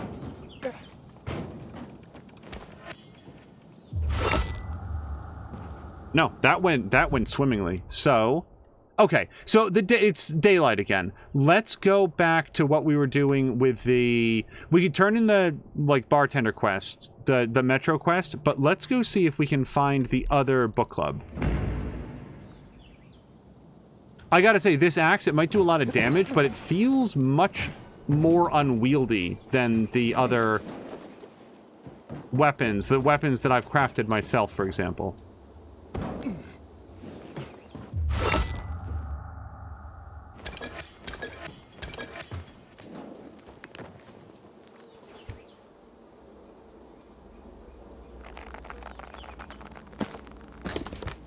Moo was saying, yeah, exactly, can't get rid of him. More than anything, I hope that he had a good day at work, that he feels good about it. The team's glad to have him there. It's a warm welcome. There's not a lot of like, oh, I guess they brought you back or anything like that. I know that he's working with like a new team. It's just some people don't necessarily get the difference between like good-natured ribbing and like, same. That's not what I meant. Sorry, the end of that was going to be the same joke again. But I am really glad that Grumpy is back doing... Oh, you know what? It's daytime. Hold on, let's do this bandit camp. This is nice and close. As far as I know, the bandit camps are doable during the daytime. I actually dreamt, says Intertooth, about bringing back some of my old workplaces. It was horrid. I don't know that I've ever had a dream about being back at an old workplace. So that's interesting. I've definitely had dreams about being back at school, specifically college. And like you've heard of other people in the past, my version of it, it's exactly what you think it is, which is just being like, oh my god, Okay, hold on. This mission will challenge your stealth and investigative skills. Sneak through an abandoned metro station filled with dangerous infected. Look for lights and the presence of renegades that barricaded themselves in various rooms after their encounter with the Hag. Your objective is to gather clues hidden in the Hag tracks, the creature left behind after its encounter with renegades. Once enough clues are gathered, look for an entrance to the Hag's nest on the lower levels. Stealth and caution are the key, as in regular missions, the only failure condition is death. Elite mission will pressure you. Not only the enemies will be more challenging, but you'll receive a specific loadout and will have to complete the entire mission within the time limit.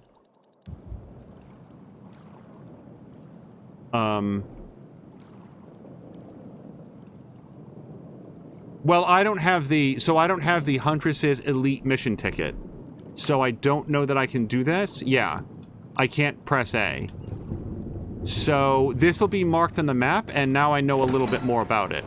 The fact that it's a prescribed loadout is really interesting. It's like, yeah, you know all that overpowered gear that you're carrying around? Not here. You're going to have to engage with the game systems as designed.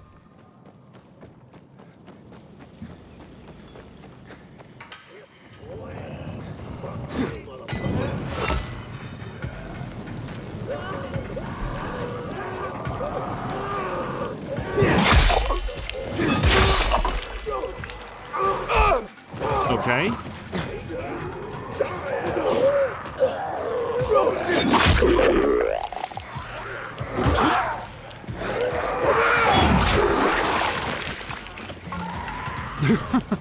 I hope that guy gets eaten by a zombie inside the... Oops.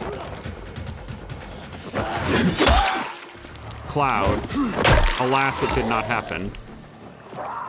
Also, we are at the entrance to another metro station. It's obviously daytime, so it's not gonna be a good time. By the way, Moo, when you do have a chance to resume streaming, do you think you'll do some more of the Serious Sam games? I know that was like a franchise playthrough that was happening.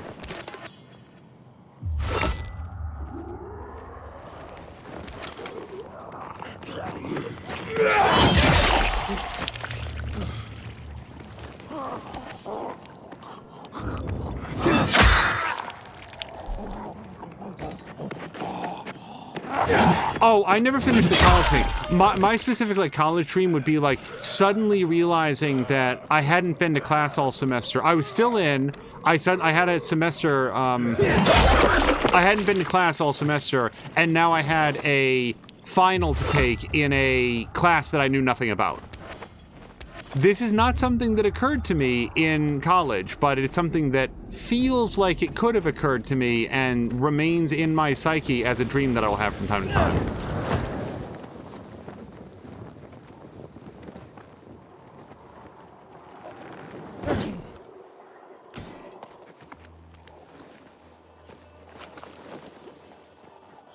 Jam says, I dream about being back in the army every night. I expect I will till the day I die.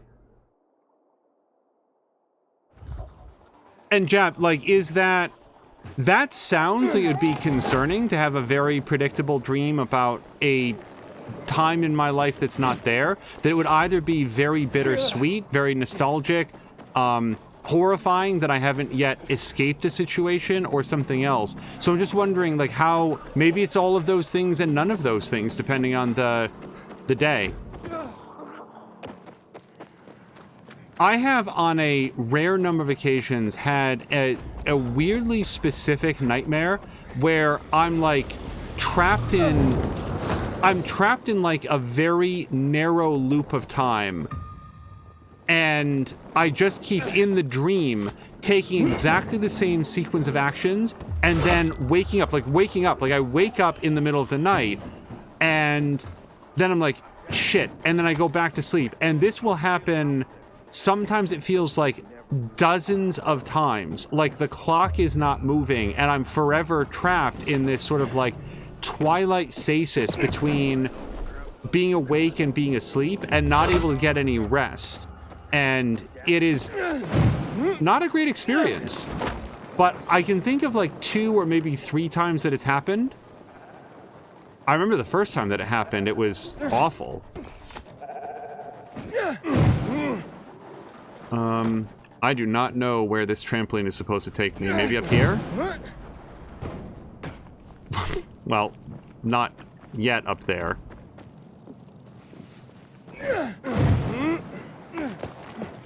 Okay. Now... I might be able to make that. Oh, not if I do it this way.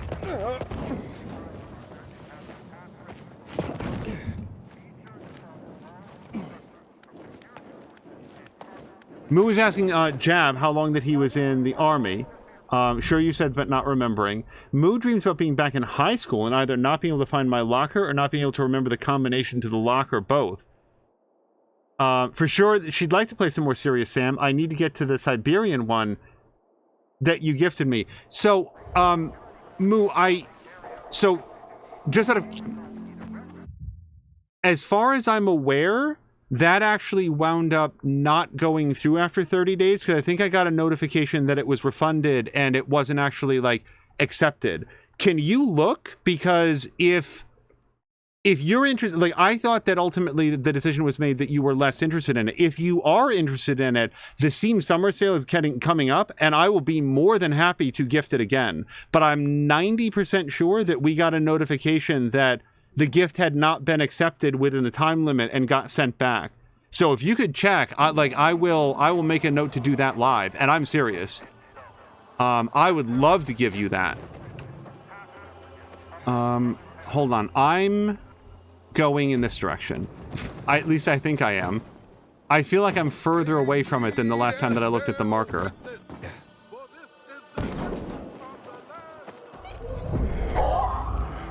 What is happening? Oh.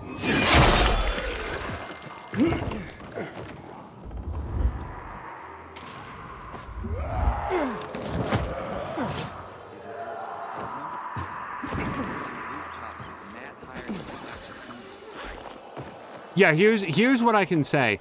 If you find that it is not currently in your Steam library, then there was no effort or desire on this end to not have that go through, and I would love to do it again.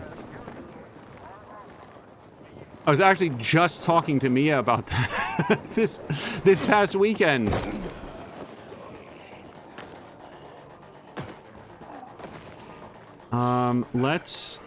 Okay, so we're gonna go...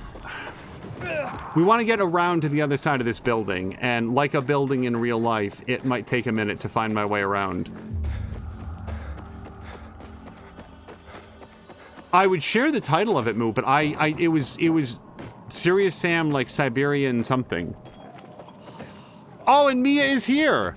Yes, Mia did say that it was most likely an oversight.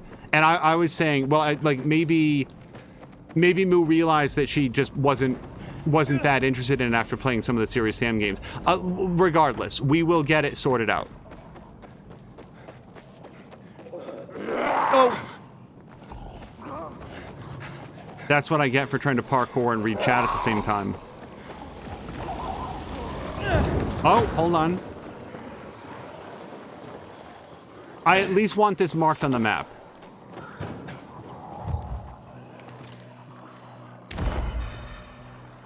And actually, you know what? I got a minute.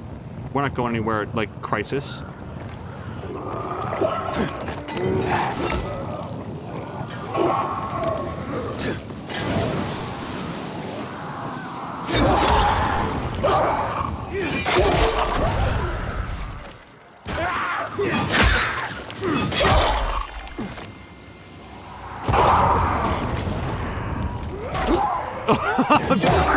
We headbutted one another.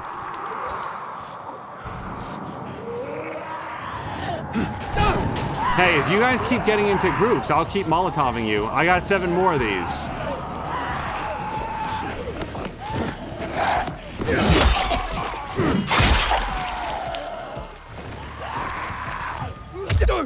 One thing I feel like I've learned about the convoys is that there's no way to do them without it being like a huge fracas.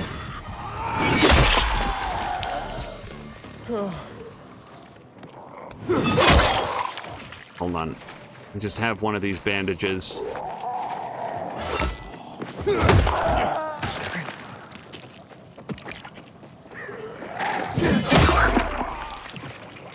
Okay, I'm gonna say that those guys are slow enough that I can pick this lock before they arrive. The other guys that we hear on their way might be a different story, though. I'm trying to back up.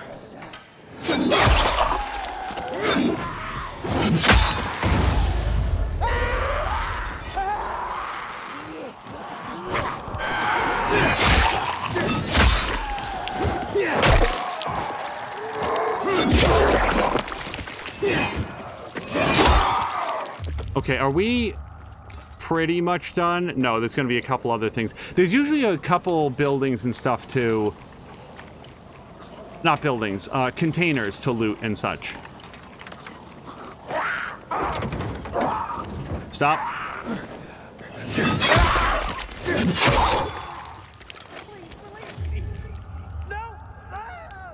Where's that coming from? Over there? I really did want to do the bandit camp too.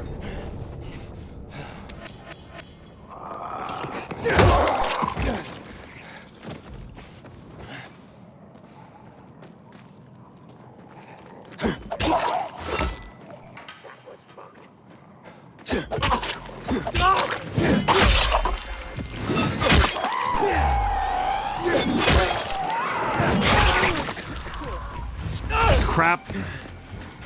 Stop.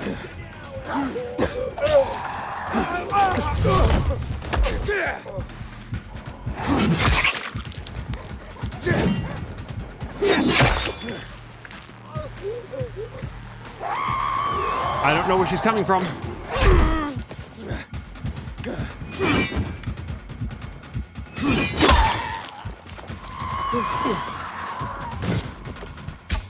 That's not the weapon I want.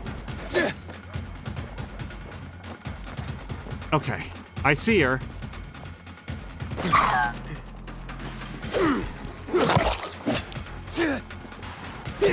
Christ, she's fast.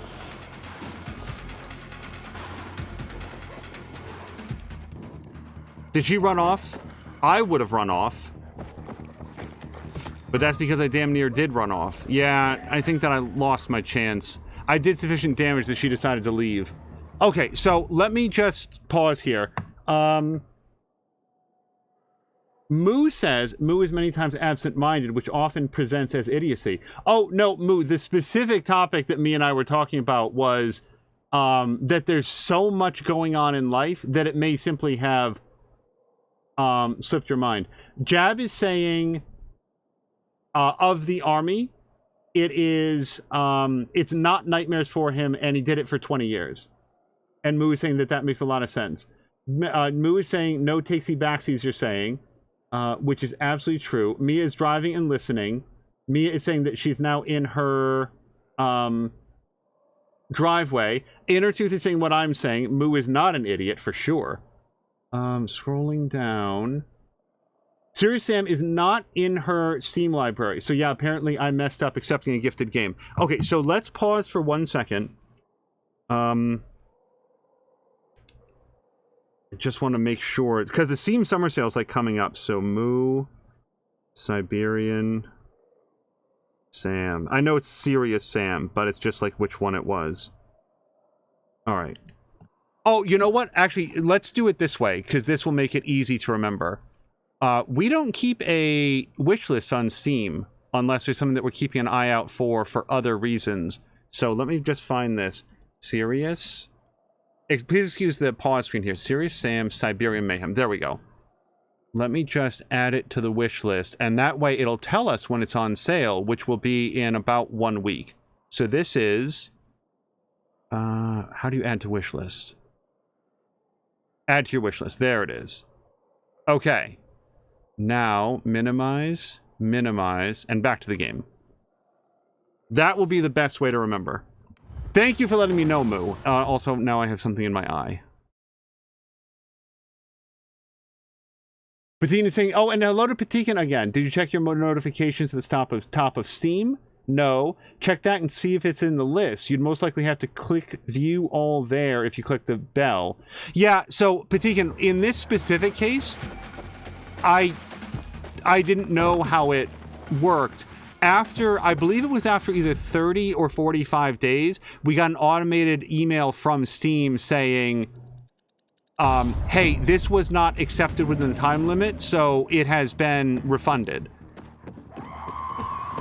So it, like, the good news is Moo has confirmed that it's not in her library, and this is all happening, just in case anybody's watching the VOD, this is happening days before the Steam Summer Sale. Ledge takedown. Here's the trouble. I am never gonna remember to do this. Press X while hanging. It would be awesome if I did, but I think that our... Yeah, let's go for power shot. Like in Batman, sure, ledge takedown. Here, the idea that I would ever be dangling from a ledge so close as to grab another person seems unlikely. Okay, I'm probably not going nearly the right direction. So... Okay.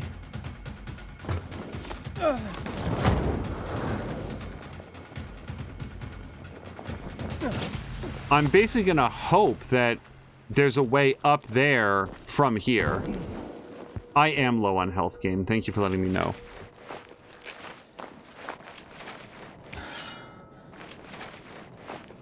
But yeah, Patikin, you are absolutely right that that's where it would be shown at the time. But this will now be very easy to rectify. Level 1?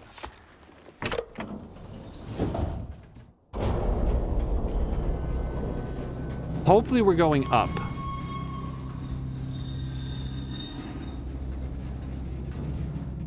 By the way, Patikin, have you decided what you're going to stream after Control? Because that was a topic of conversation earlier today. Oh. Okay, we are up. So this is good.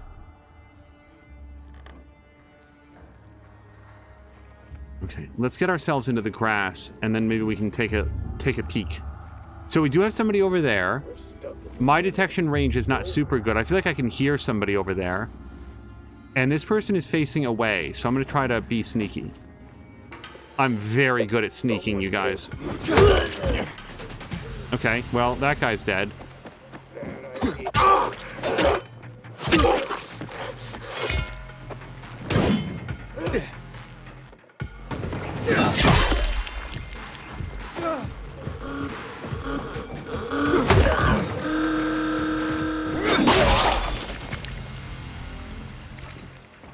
Okay, let me just double check. It is 2 lieutenants that we're looking for.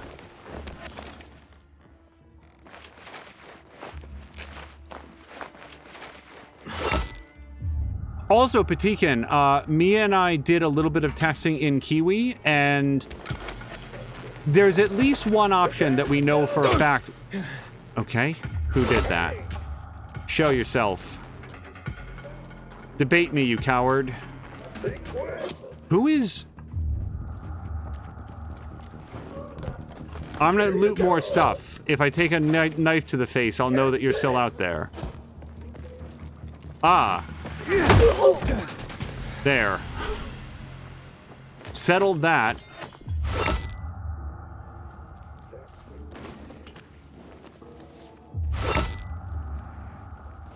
You know what? I should actually be more careful about kicking people off of ledges because I assume that they die.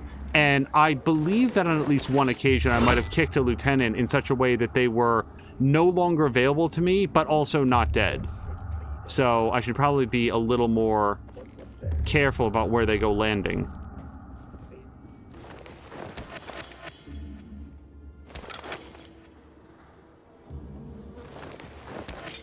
Yeah, earlier Patikin was saying that the options for him to play after Control is over, because he's on to like the DLC packs, would be the Plague Tale Requiem games, and he'd replay the first one to then play the second one. Which, Patikin actually does that. Like, he doesn't replay the first game and then never move on to the second one, which I've known people who do that. Oh man, I really want to play God of War 2018. in order to do that, I'd better replay all of the previous God of War games so that I have a full franchise retrospective. And then they play the first 2 hours of the original God of War. Then they realize the scope of the project that they've chosen to outline for themselves and then stop. And it's like, but you wanted to play the new game. I know people have done that with movies as well. Like, oh gosh, what's a good example of that?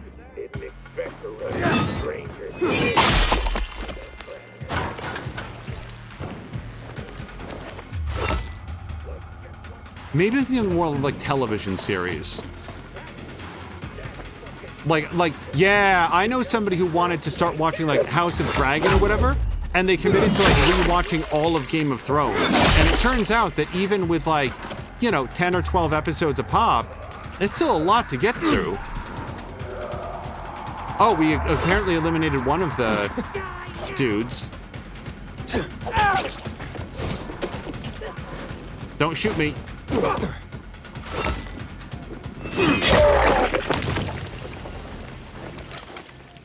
But anyway, when Patikin says, like, I'm going to replay this game to then play the next game, he actually does it. Like, he did that with God of War. He did that with... Oh, see, now I'm going to forget. I know that he did it...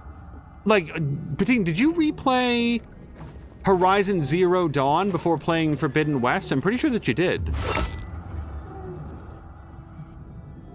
Yeah, I don't think that we can do the windmill or whatever until we find the second lieutenant. I am in dangerous area. Hopefully I'm also inside of mission area. Nope, I don't want to go on the zip line. I'm just trying to go over here. Sir, are you a lieutenant? No.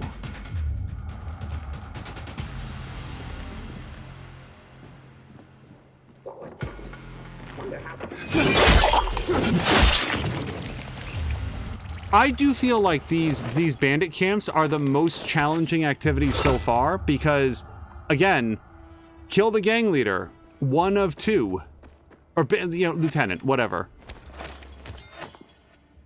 Yeah, Patikin replayed Zero Dawn, and the Inner Tooth is playing Zero Dawn at the moment.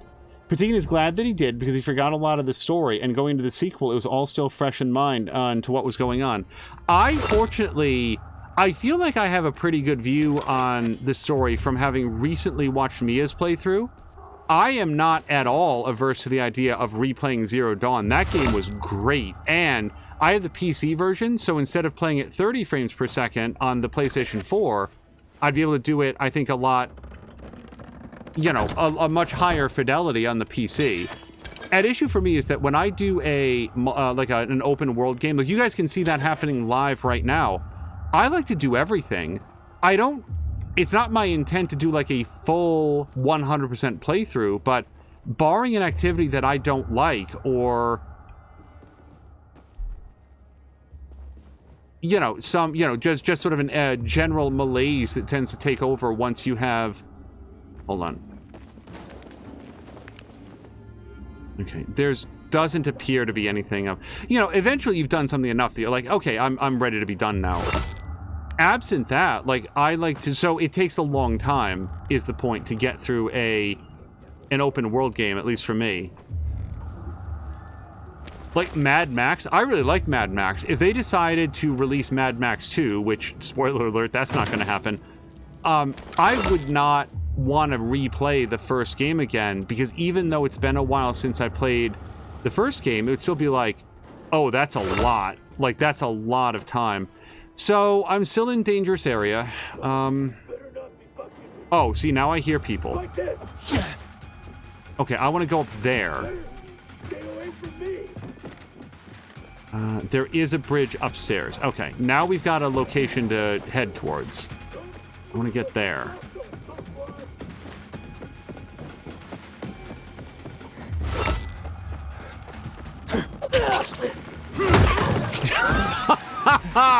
Oh, right into the spike wall.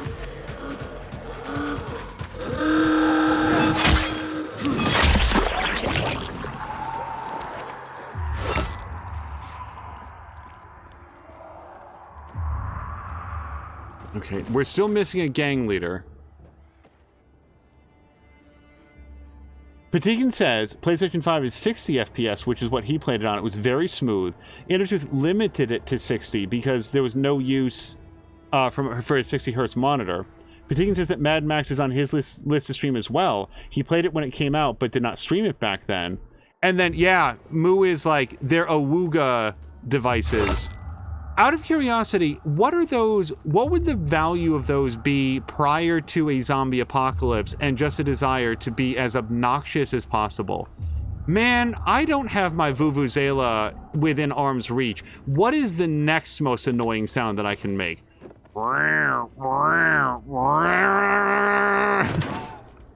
If only I had an untuned violin or some sort of lawnmower that I could run. Well, I've got this thing. Like, what would be the point of that? It's clearly just designed to make a lot of noise, but is there, like, a purpose to it?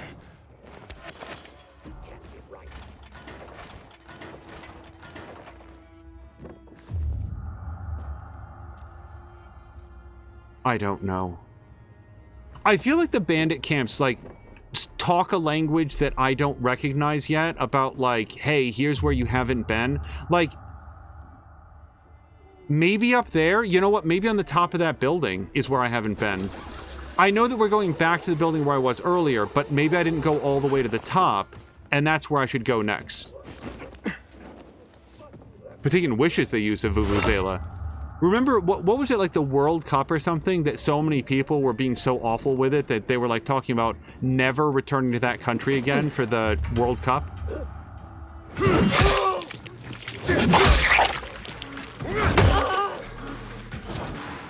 I really want to see that man's descent.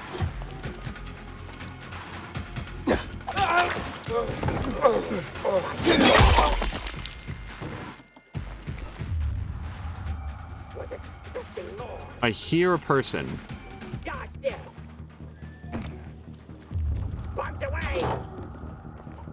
They must be up here. Yeah.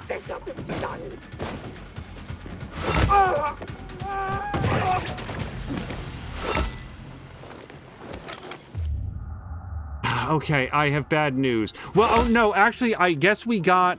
Okay, so we must have gotten the lieutenants, because now it's on to kill the gang leader. That is a different objective. I don't know where he is.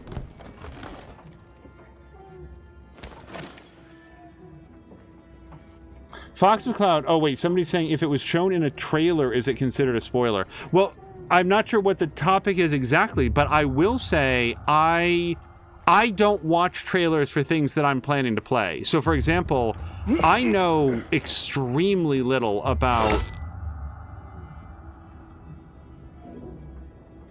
Horizon Forbidden West. And like that would include for me anything that is shown inside of a trailer. Okay, I don't know where to go.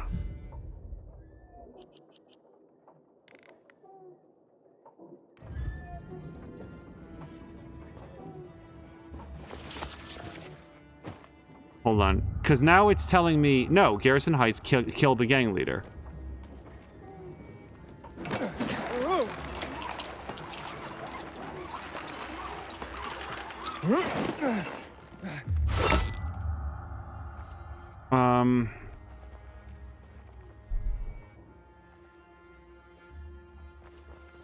Hold on, there's something over here. I might be able to spy with my little eye. Nope, hold on. This. Okay, well, I mean, that's super when I'm ready to leave this area. I don't know where to find the gang leader. You would think, just based on the layout of the level, that the gang leader would be up at the top. And if not this top, then maybe the top of, like, the next building over. Let's see if we can get to the top of the windmill and interact with that control switch. I just want to wait for this to go back down. Or that. We could do it this way, too. Can I interact with this? Turn off. Is that good?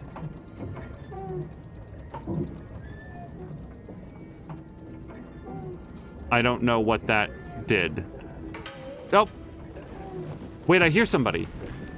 Maybe we had to turn this off to draw out the gang leader.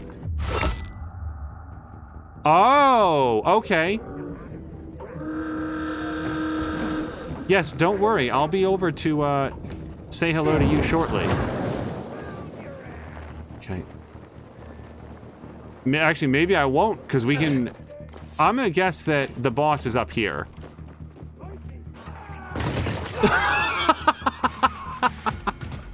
Are you okay?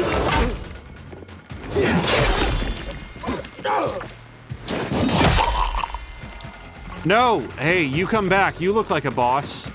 Where are you going? This guy's gotta be a boss, right? Yes! Oh, man. Something happened and somebody took a weird tumble in here and fell down the stairs. Oh, Fox was saying 2 perks for Starfield that he would always pick. So, I don't think that would be a spoiler to me.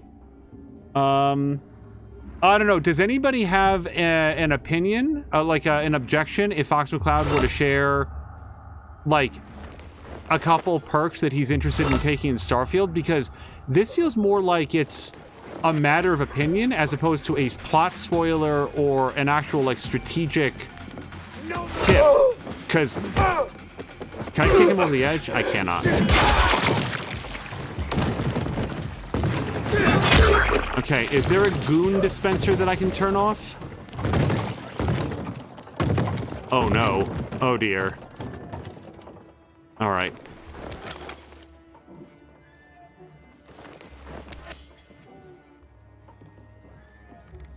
When I'm done with this game, and I mean 100% done, I'm going to want to go back and see what I can find of footage from, like, the original reviews. Original game players, like Let's Players, or, like, you know, like the IGN review or whatever. I'm just curious how this game has evolved since it came out, because I find the violence just to be a very good time. Hello to Logan Wolf. Logan Wolf, I hope that you are having a wonderful Tuesday. I almost said Wednesday. We're not there yet. That's tomorrow.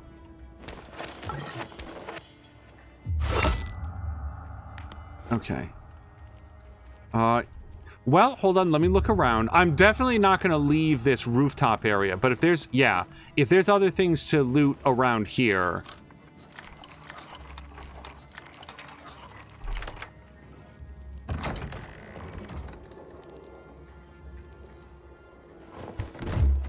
I'll tell you a perk that I don't think that I would want to take in Starfield, which is normally, forgive me if I've, like, mentioned this at some point in the past. For me personally, I would oftentimes in, like, a Diablo or a Baldur's Gate or a Dragon Age want to grab the perk that would allow you to get bonus experience points, like increase all experience points by 10% or something like that.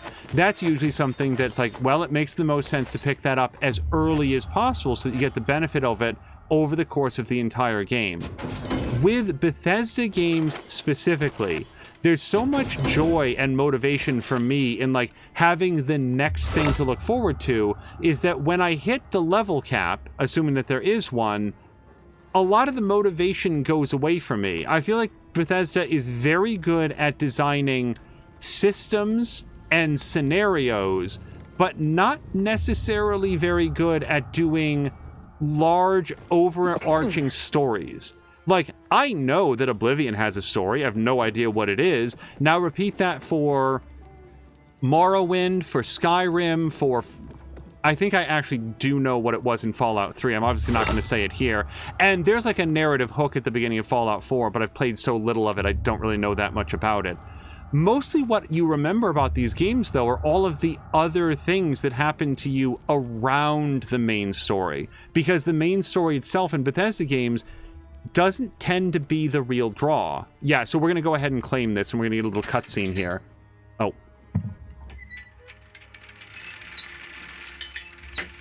So as a result, I don't want an XP boost in a Bethesda game. I want it to take as long as possible. Well, hold on, this seems loud.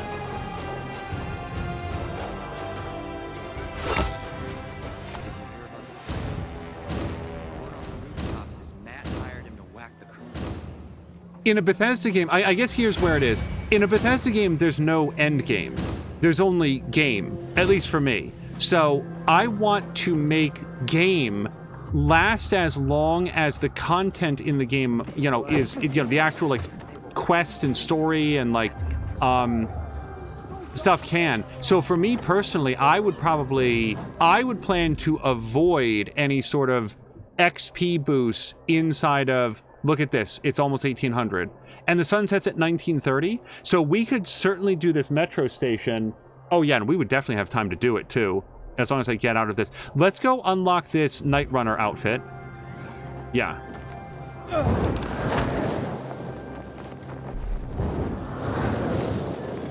Apparently the wind is just having its way with us. Okay, let's see if we can get down. And there we go.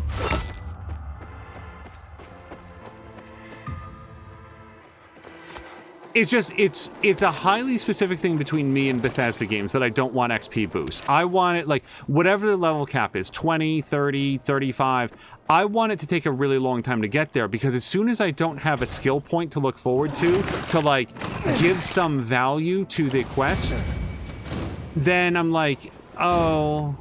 it's just not as engaging for me. Inner2 says, in Horizon, I just do the lowest level quest. Yes, I do that as well. Jab is saying, I get what you're saying. I work really hard for all the progression I can get, and when I'm full up and can't progress, I really lose a lot of interest in the game. Yeah, Jab, you want to know another game that does that for me is XCOM 2. When I get to the point in XCOM 2 where I, like, have all the tech and stuff, I will usually at that point then proceed to finish the game, but that, like, it's the getting that is the fun, not the having. This might not, yeah, I don't think that I had the wherewithal to finish that, so we shall glide like a leaf. Okay, there's a me blind. Oh yeah, there they are. Shit!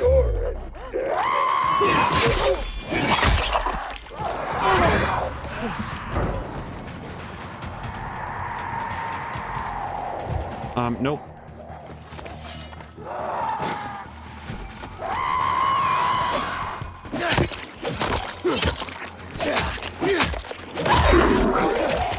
Okay. Yeah, see, as long as you can keep eyes on them, you can get the hags. That last one, I just could not keep eyes on her.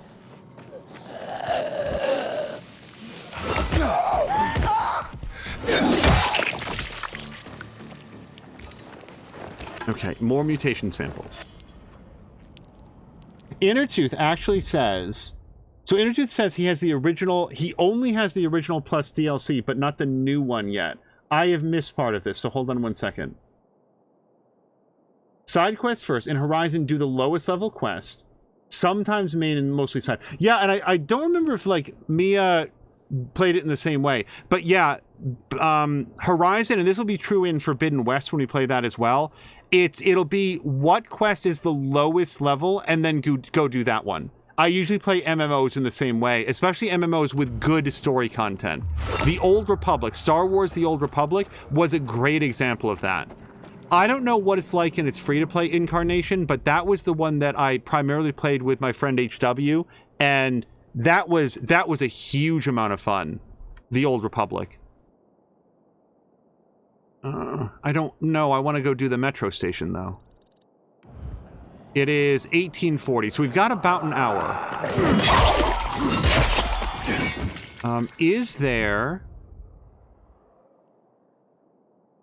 We can't do that one. That will fast forward tonight. It will also accept whatever that quest is. Let's go see if we can discover undiscovered location. There'll be something that we can, like, at least get onto the map. Or this. We could also do this.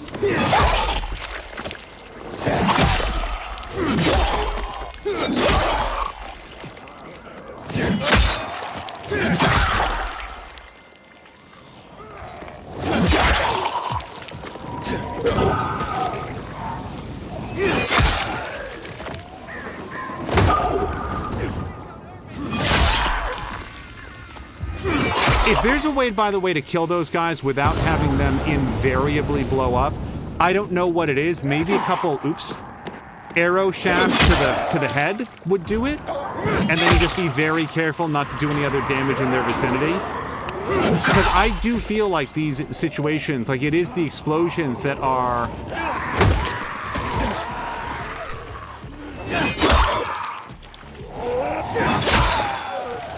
drawing a much larger crowd. I just don't know how to do these quietly. Yeah, this guy's... Whenever he, like, gets himself free of this, he's gonna be a problem. Now, okay, let's actually try it. No, that's the wrong... That's not quiet.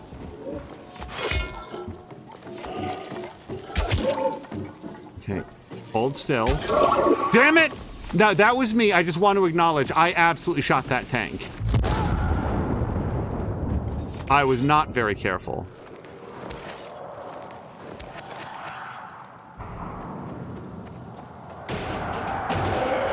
Okay, yeah.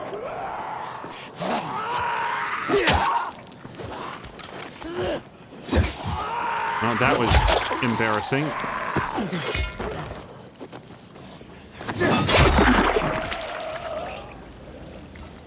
Okay. Can everybody just relax for a minute? Hey, I can't open this. Isn't this a supply convoy? I mean, I'm certainly finding my share of supplies. It's apparently not something that I can get. I just remembered there was something that I was going to say to Jab about Buffy, because we were talking about it in the last episode, and now it has entirely slipped my mind.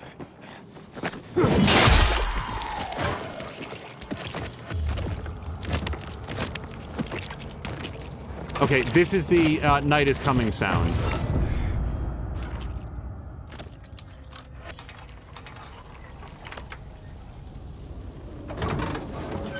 Cyberpunk, by the way, Intertooth actually says, are you sure you want to do this quest now? Because this will end all your other side quests. I love it. Like, that's the point of no return message, Jab. I dearly love it.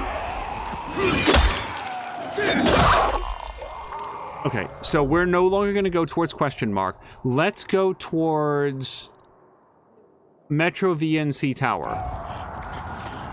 Which is not up into the tower, it's down into the Metro.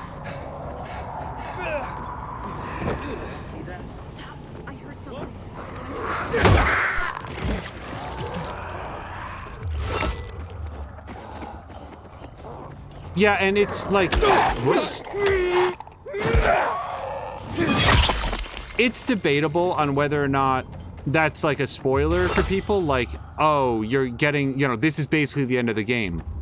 But I would way, way, way rather have that information say, whoops, nope, I want to go back and do this side quest.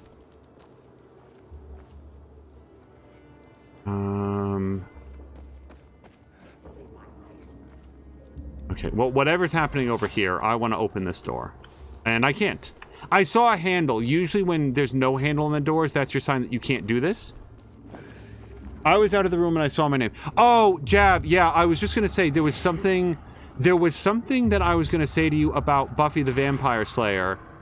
And now I was trying to remember what it was. So, hold on. Yes.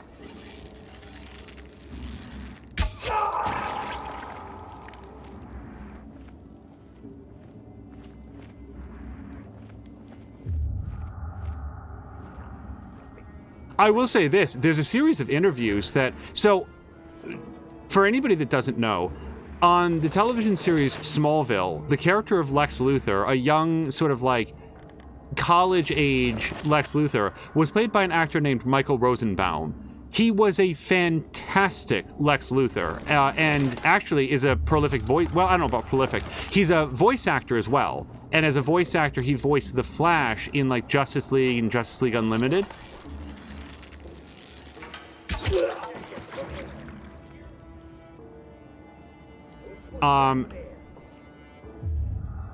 More recently,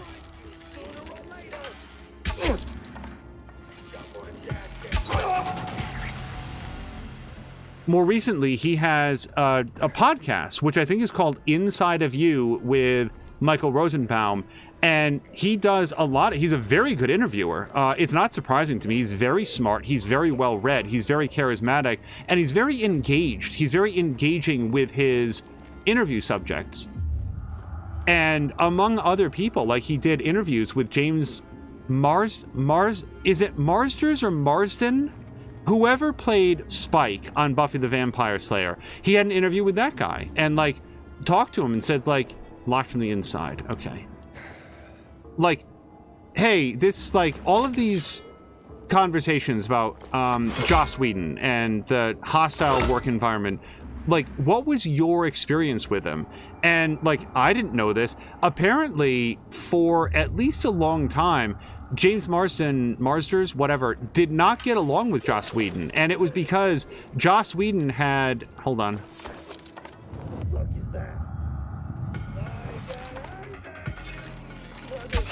So I want you all to know what's happening there is every single time I pull out the bow, I am I'm instinctively pressing in the left trigger to aim. And in this game, that's not what aims.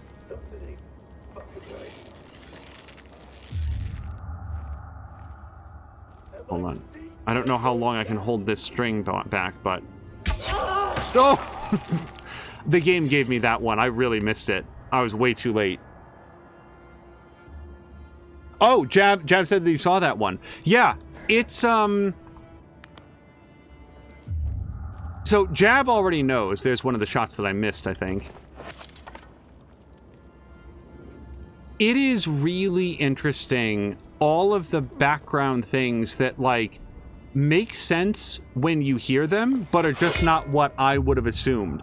For example, I saw a little snippet today where he was interviewing Tom Welling, who played Clark Kent on Smallville, and they talked about the fact that because he was the star of the show, like, Clark is in every scene. So that meant that Clark was on set every day, all day, every day, prepping for scenes, getting changed, wardrobe changes, running lines, and this left him no time to do anything else. For years, Tom Welling's job was to be on the set of Smallville all of the time when they were filming. And he talked, like, one of the questions that Michael Rosenbaum asked him is like, were there any days where you're just like, I can't do this. Like, I just can't. I'm exhausted. And Tom Welling said, yeah, to tell you the truth, every day. Every day he felt like he was at that breaking point where he was going to fall asleep on the road. He drove himself to work. They all did. They drove themselves to work every single day. And before you're like, oh, poor baby, they're also working like 16-hour days. Like their jobs, filming a television series is awful. It's really, really hard work. There's a lot of benefits and pay that can come along with it, but it's a ton of work. And when your job is to be on set 16 hours a day and then drive yourself home to and from, okay, this is not where all of those goodies were. It's where other goodies are, but it's not where I was hoping to get to. And it's just he told this story about like getting pulled over at one point because he was short-tempered and like hammering his horn, and I guess in Vancouver, like, you know, that's like seen as a sign of aggression, which it is, so he got actually pulled over, and the police officer like basically got him to take a minute and like calm down. And he said they actually really appreciated that. Jab was saying that was a very, 10 years. I think there were 10 seasons of Smallville. Hold on.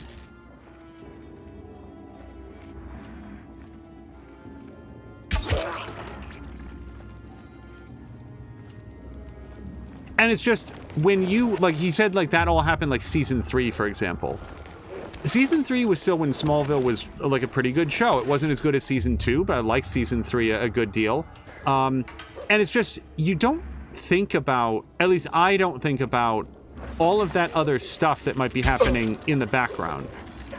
Okay, I did get him, but, okay, now I got him.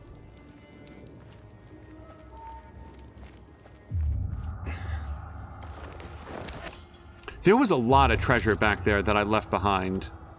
I just don't know how to get to it, because the only door I could find to it was locked from the inside. And by the way, they do also talk about Allison Mack. Again, for people who are not into Smallville or don't know what happened, Allison Mack played the character of Chloe, and I don't remember Chloe's last name. And the actress, Allison Mack, like one day I got a little bit curious, like, wait, whatever happened to all those people from Smallville? Allison Mack is currently in prison, at least I believe that she is. She's in prison for having been an integral member of some sort of like sex slavery cult.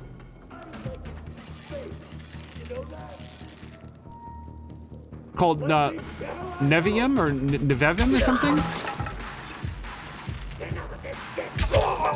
Boy, I specifically said that I did not want to play this as a first-person shooter, but goddamn if they don't make this feel good. The first 2 arrows didn't kill me, but there's no way you'll land a third. Let me not knock this arrow. Oh, best friends forever.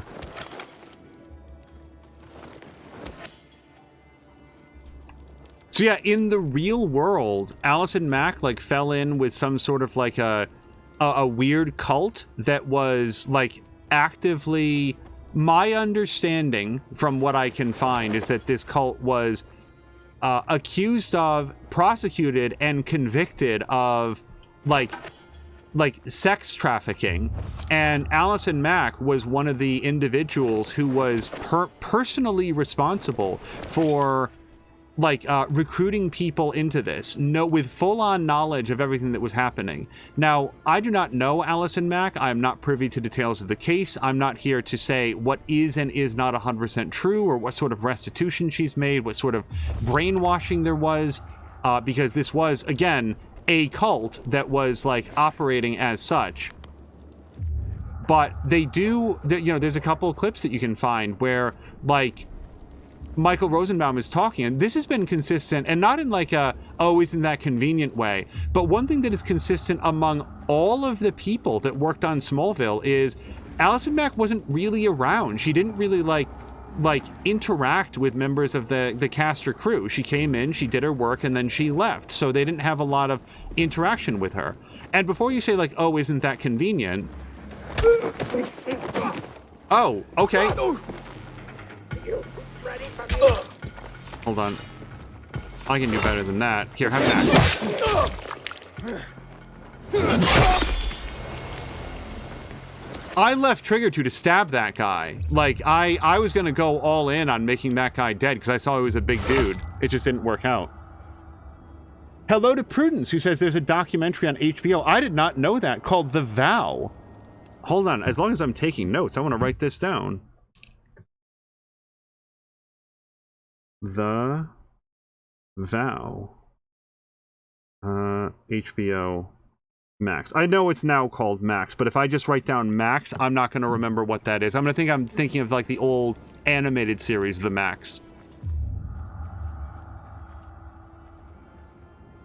Yeah, and just so that you know, Prudence, or anybody else, if I'm talking about this stuff and like I'm way off, I really want people to go look it up themselves. Like, don't take my word for it, because there's actual information aside from streamer talks aloud about things that he might remember.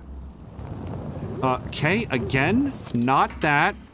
I've really boned this. I'll say this about the range combat in this game. It is very generous on the headshots. Like, that's a headshot. Oops.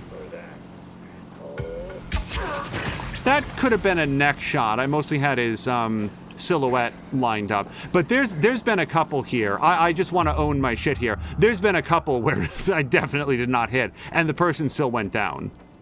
Okay, so that's where something is. I don't want to go over there.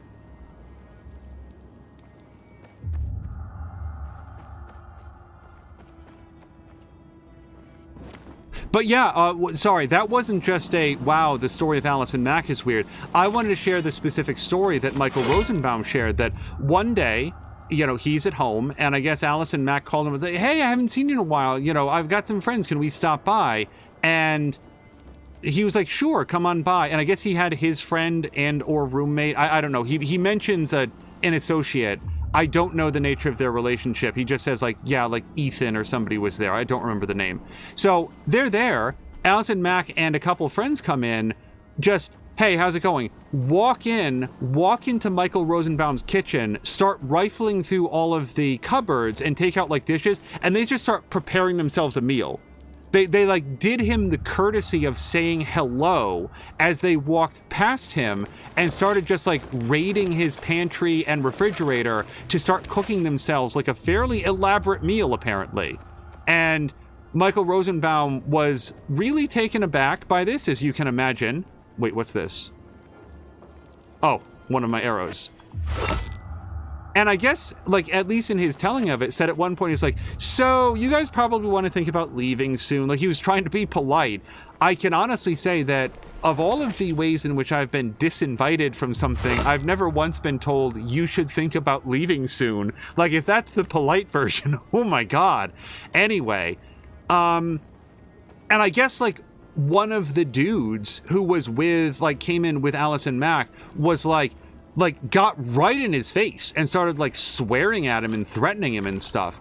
Michael Rosenbaum has nothing to gain, I feel like, from inventing a story like this, because he, in the telling of it, comes across as being like cowed and threatened. And it's not like he then kicked them all out. Like, he was like, he basically let them finish their meal, I guess, and then be on their way. And then he got like a text message a few days later, he said, from Allison being like, oh, hey, sorry about all that.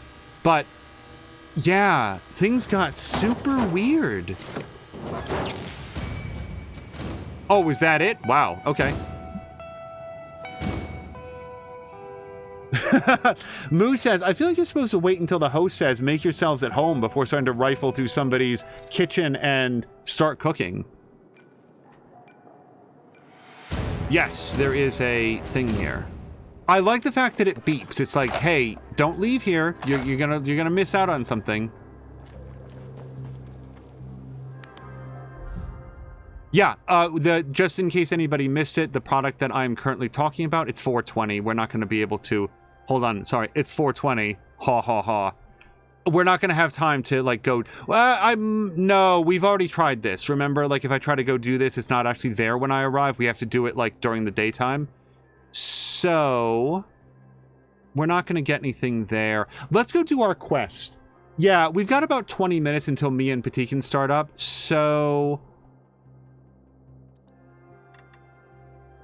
let's go find the books in the abandoned office, which is... I will even fast travel to go do this if possible.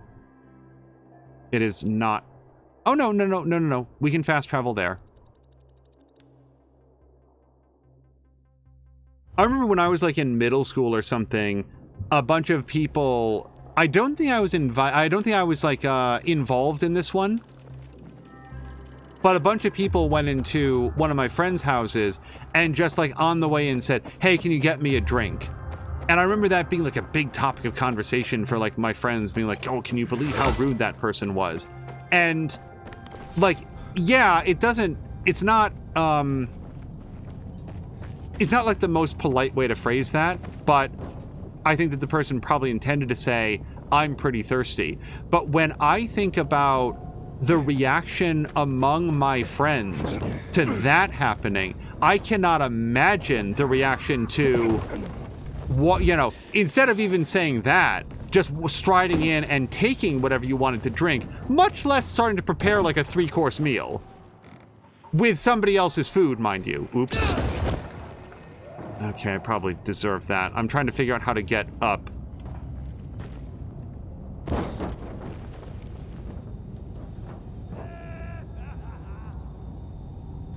But yeah, inside of you, it's not just Smallville talk, although there is a full podcast for that called Talkville. He's also done a lot of interviews with Star Trek people. And like, here's a story that I don't know. Like, maybe somebody can like fill me in on this. At one point, he does an interview with Jonathan Frakes, who you guys might know is Two Takes Frakes. He's a well-known director who figures that if he can't get the best shot by the second take, then he will just like move on. If it can't be done in 2 takes, he'll just move on and maybe circle back later. Oh, also he played Commander William Riker on Star Trek. He's doing an interview with Jonathan Frakes and asks him, like the two of them are having a conversation. Frakes is being his sort of like extremely congenial and relaxed self. And then the topic turns to, did you in the cast know about what was happening with Will Wheaton at home?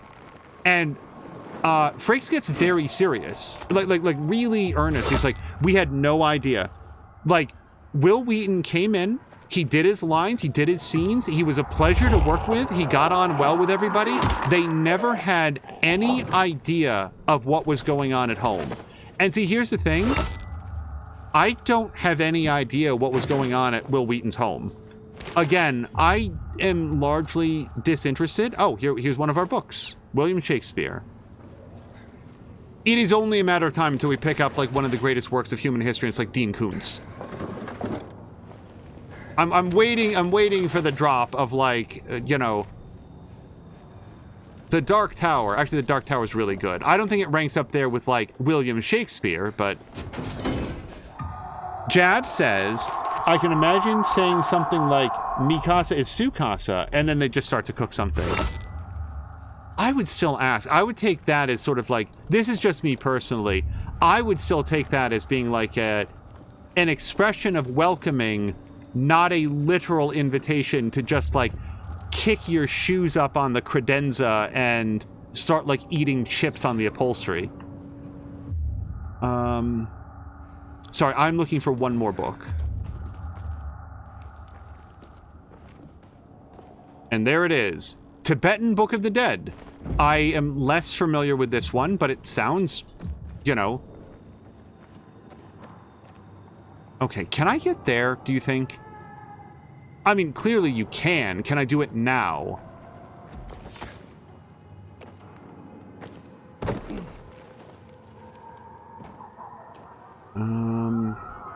Boy, not from here. If I could get up to that, I could climb it.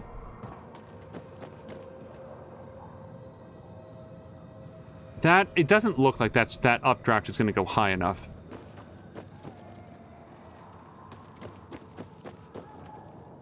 Let's look around in here a little bit.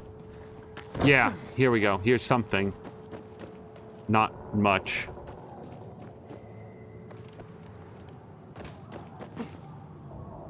Oh, this could be an up. Oh, but it's blocked because you have to get up first, and then this will be magically cleared away. So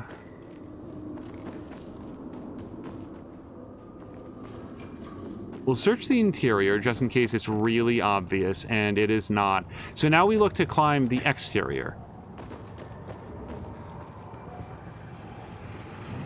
I feel like maybe getting up there, and actually you can see right there, there's a ladder to kick down. So yeah, I feel like we've got a couple options to get up there. Let's see if we can climb this. This looks very climbable to me. Jab says, the first time I heard somebody say credenza, I had no idea what it was. I fully expect that the same was true of me.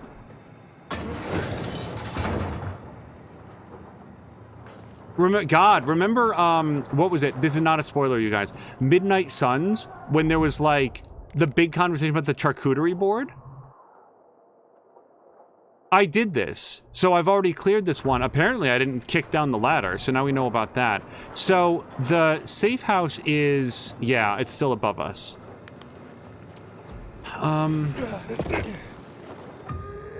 looking for any sort of updraft here to get higher. If that exact time of night or like very early dawn was like the hardest to see because it's not dark enough for the moon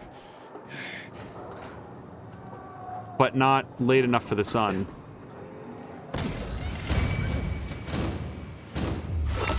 Okay. If I jump at this building, I grab onto nothing and die. I mean, I can make it to that, I guess.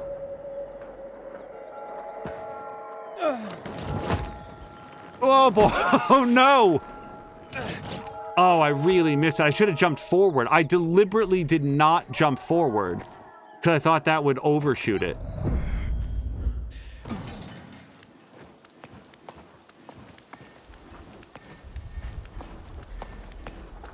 Moo saying that the vocabulary makes her happy. I'm glad, Moo. So I still want to get there because that's higher, I think, than where I've been. And I'm not going to get up there. At least I don't think I am. Oh, okay. Because, yeah, now I think that we'll have some red paneling to climb.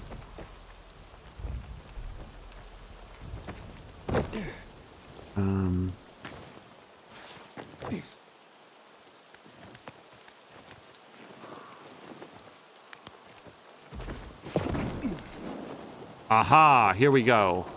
And now we'll unlock the lift, so it'll be much easier to get up here in the future.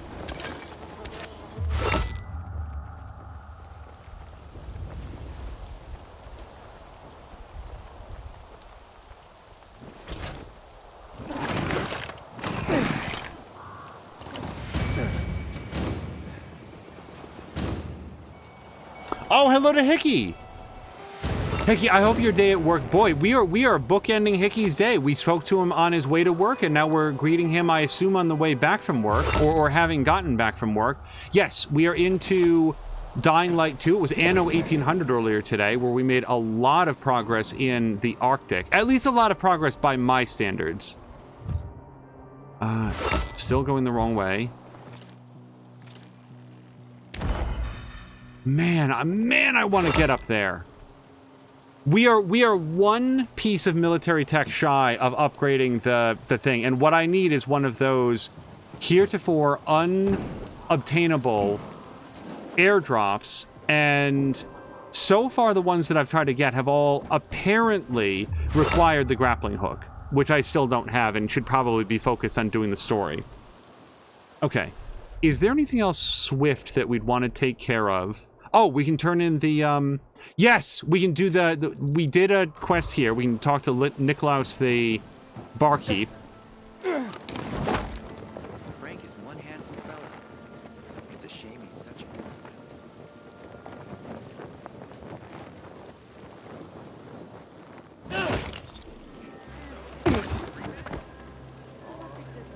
a Okay, we'll head up there. Yeah, we have 2 quests that we can turn in, hopefully in rapid succession. That would be a great way to close out the stream. Now, it's a soft stop, but it's one that I'd like to honor because Mia and Patikin will be playing some more Kiwi, and that should be starting in about 10 minutes here.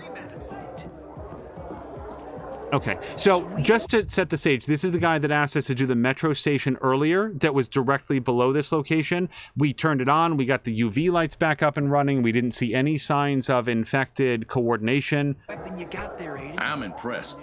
Honestly, I didn't expect you to go all the way down. I finish what I start. Luan was right. You're one tenacious son of a bitch. What else can I do you for?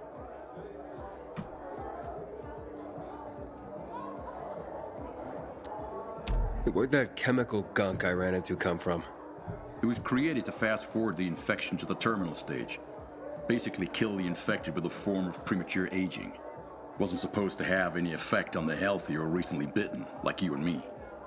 But it didn't work out that way. So that's why my biomarker goes crazy when I get near it. Yep, but that's not the worst of it. Some say the military knew how lethal the stuff really was. Suited them to finish off every last one of us. Why? Only the colonel knows, but the old bastard never leaves his fortress. But if you really want to know the truth about the GRE, just check out their labs. They're scattered all over town. Lord, the shit that must have gone down there. How do you know so much about military installations? I'm a bartender. I'd get GRE guys in here, incognito of course. Military brass, trying to lie low, even big shot ministers of whatever. After a few generously poured shots, they all had stories to tell. I learned about the metro generators from the skittish guy in glasses. The retired history teacher type, all buttoned down. Needed to spill his guts to someone. Later, they hanged him for war crimes. Got any other work? Well, you could join up with the carriers, especially if you want a crash course on the city. The carriers? Can you tell me more? The Carriers Guild. They're an elite band of messengers delivering letters and packages all over the city. Kinda like pilgrims, except inside the walls. Oh, and they're not outlaws who wander around looking for work. No offense, bro. They know every square inch of this city. You'll learn your way around in no time working for them. Their headquarters is on Downtown Court, inside the metro station that bears the same name. Here, take this letter to Driscoll. He heads up the guild. Solid guy. He'll give you a shot. You can trust him. Thanks, Nicholas. Sorry, that probably shouldn't have struck me as funny as it was. That was just a very funny place to drop a no offense. I gotta go. Thanks, Aiden. With skills like that, you'll find plenty to do around here. But watch what you get yourself into. As with so many of the other voice actors, I'm not sure if the person recording here is trying to mask whatever their normal speaking accent is, or if that is their normal speaking accent. It's the way that they hit the R's specifically, where there's like a little bit of an overemphasis that sounds like there's a conscious, oh, I have to hit this R in this way, like it's not their normal way to say it. But I don't know, because there's a whole world of different dialects and ways of speaking out there, so I'm not sure. Okay, that was one of 2 quests that we wanted to turn in. Let's go turn this one in, and again, we're gonna fast travel over there.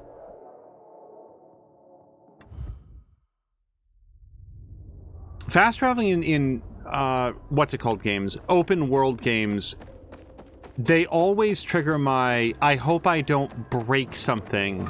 And there's not a good, it's not like that always happens or even commonly happens. I just happen to know of some specific games, and I've mentioned, you know, the Assassin's Creed, for example, where fast traveling incorrectly can, like, soft lock you, and you can, well, actually hard lock you. I don't know what it's soft. You can't load your game anymore, because you just instantly desync and then respawn and desync, and you can never get out of it. Keep watch. Don't talk. Fine. Project slip.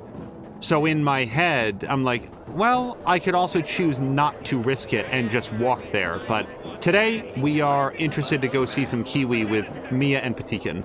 So we will fastline things. Oh, is Moo still here? I could show Moo the character that I tried to make for her in Age of Wonders 4. However, it turned out that we were going into like the hardest mission in the whole world, so it didn't go super well. And I think I might have to revert to a character that I know their mechanics a little bit more. You found them! My research was spot on. Here, we have the complete works of William Shakespeare. His stories are some of the most often retold and adapted in history. So universal were his themes. His tragedies were the most popular. Are we humans drawn to tragedy? Something to reflect upon. The Arabian Nights. Originally 1001 Nights. A seminal collection of stories, folk tales, and songs that span a continent over several centuries. It is a melting pot of literature. Sometimes fantastical, often violent. Not unlike life in our own city. More monumental achievements secured from destruction. Let's keep at it. I believe Thalia already has readied a new list. Oh, he didn't say anything about the Tibetan Book of the Dead. I was really curious to hear his summation of that one. Because that's the one that I'm, like, completely unfamiliar with so far. Hello, Aiden. I see you've brought back a collection of Shakespeare's works for Albert. Are you familiar with Romeo and Juliet? I guess. Tell me, do you believe in love? I mean, true love. The fated love of which Shakespeare wrote. I'd like to think so. I just haven't seen a lot of it in my life. It's true. Even simple affection seems in scarce supply these days. But the hope... it's the hope that can make it possible. If not now, then later. As the fates decree. Speaking to you, Aiden, has once again been a revelation. I look forward to your next visit. It's a welcome break for me. For you too, I hope. Here's a new list. Watch out for yourself. Okay, I'm just going to say that's a lot, given the fact that I think that Aiden has exchanged a total of 40 words with her. That would immediately put me on suspicion alert of, like, hey, you look like somebody I'd like to get to know better. That's way different than, do you believe in true love? Like, really honest to God soulmate stuff? Like, two people are fated to be together no matter what comes?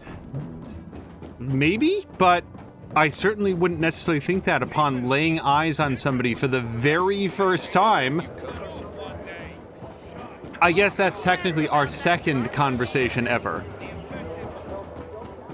However, I had Aiden answer the question the way that I would. I'd like the idea, do you believe in love? To me, is very similar to, like, do you believe in nitrogen? Whether you believe in it or not, there's evidence of it all over the place. It's right there. Like, in order to not believe in love, I feel like you would need to disbelieve the first-hand testimony of every human being in history who has said, oh, that love? Yeah, I've been there. I'm there currently. I was there real deep. It seems like such a nonsense phrase, do you believe in love? Because, yeah, you may not believe in it for yourself. You may not believe that it's going to be possible for you personally. I would contest that. I think that everybody has the strong, not only the possibility, I think the likelihood for happiness out there if they're willing to go out there and search for it. We just quit this one, don't we? I'm pretty sure. But yeah, anybody who says, like, I fundamentally disagree with the concept of love, it's like, okay. I don't know. It's always an interesting question to me. So anyway, there we go. We are done with Dying Light 2, or this episode of Dying Light 2. We will see you again later in the week for some more. I do not intend it to be as long as it is between episodes, but over the last multiple days, there's been a number of occasions where it's like, based on the amount of time that we have and the time of day that we have to stream, it's been like other games have fit in better. We will definitely be back to this later this week. I want to make sure that this stays in the top rotation spot because I enjoy playing it a lot and I like going through these stories, and it's just easier to keep track of all the characters and their various agendas if we stay on it. We're going to call it here, and hopefully as soon as possible raid over to Mia or Patikin for the start of their Kiwi stream. And until next time, you guys, thank you so much, and I hope you have a great night.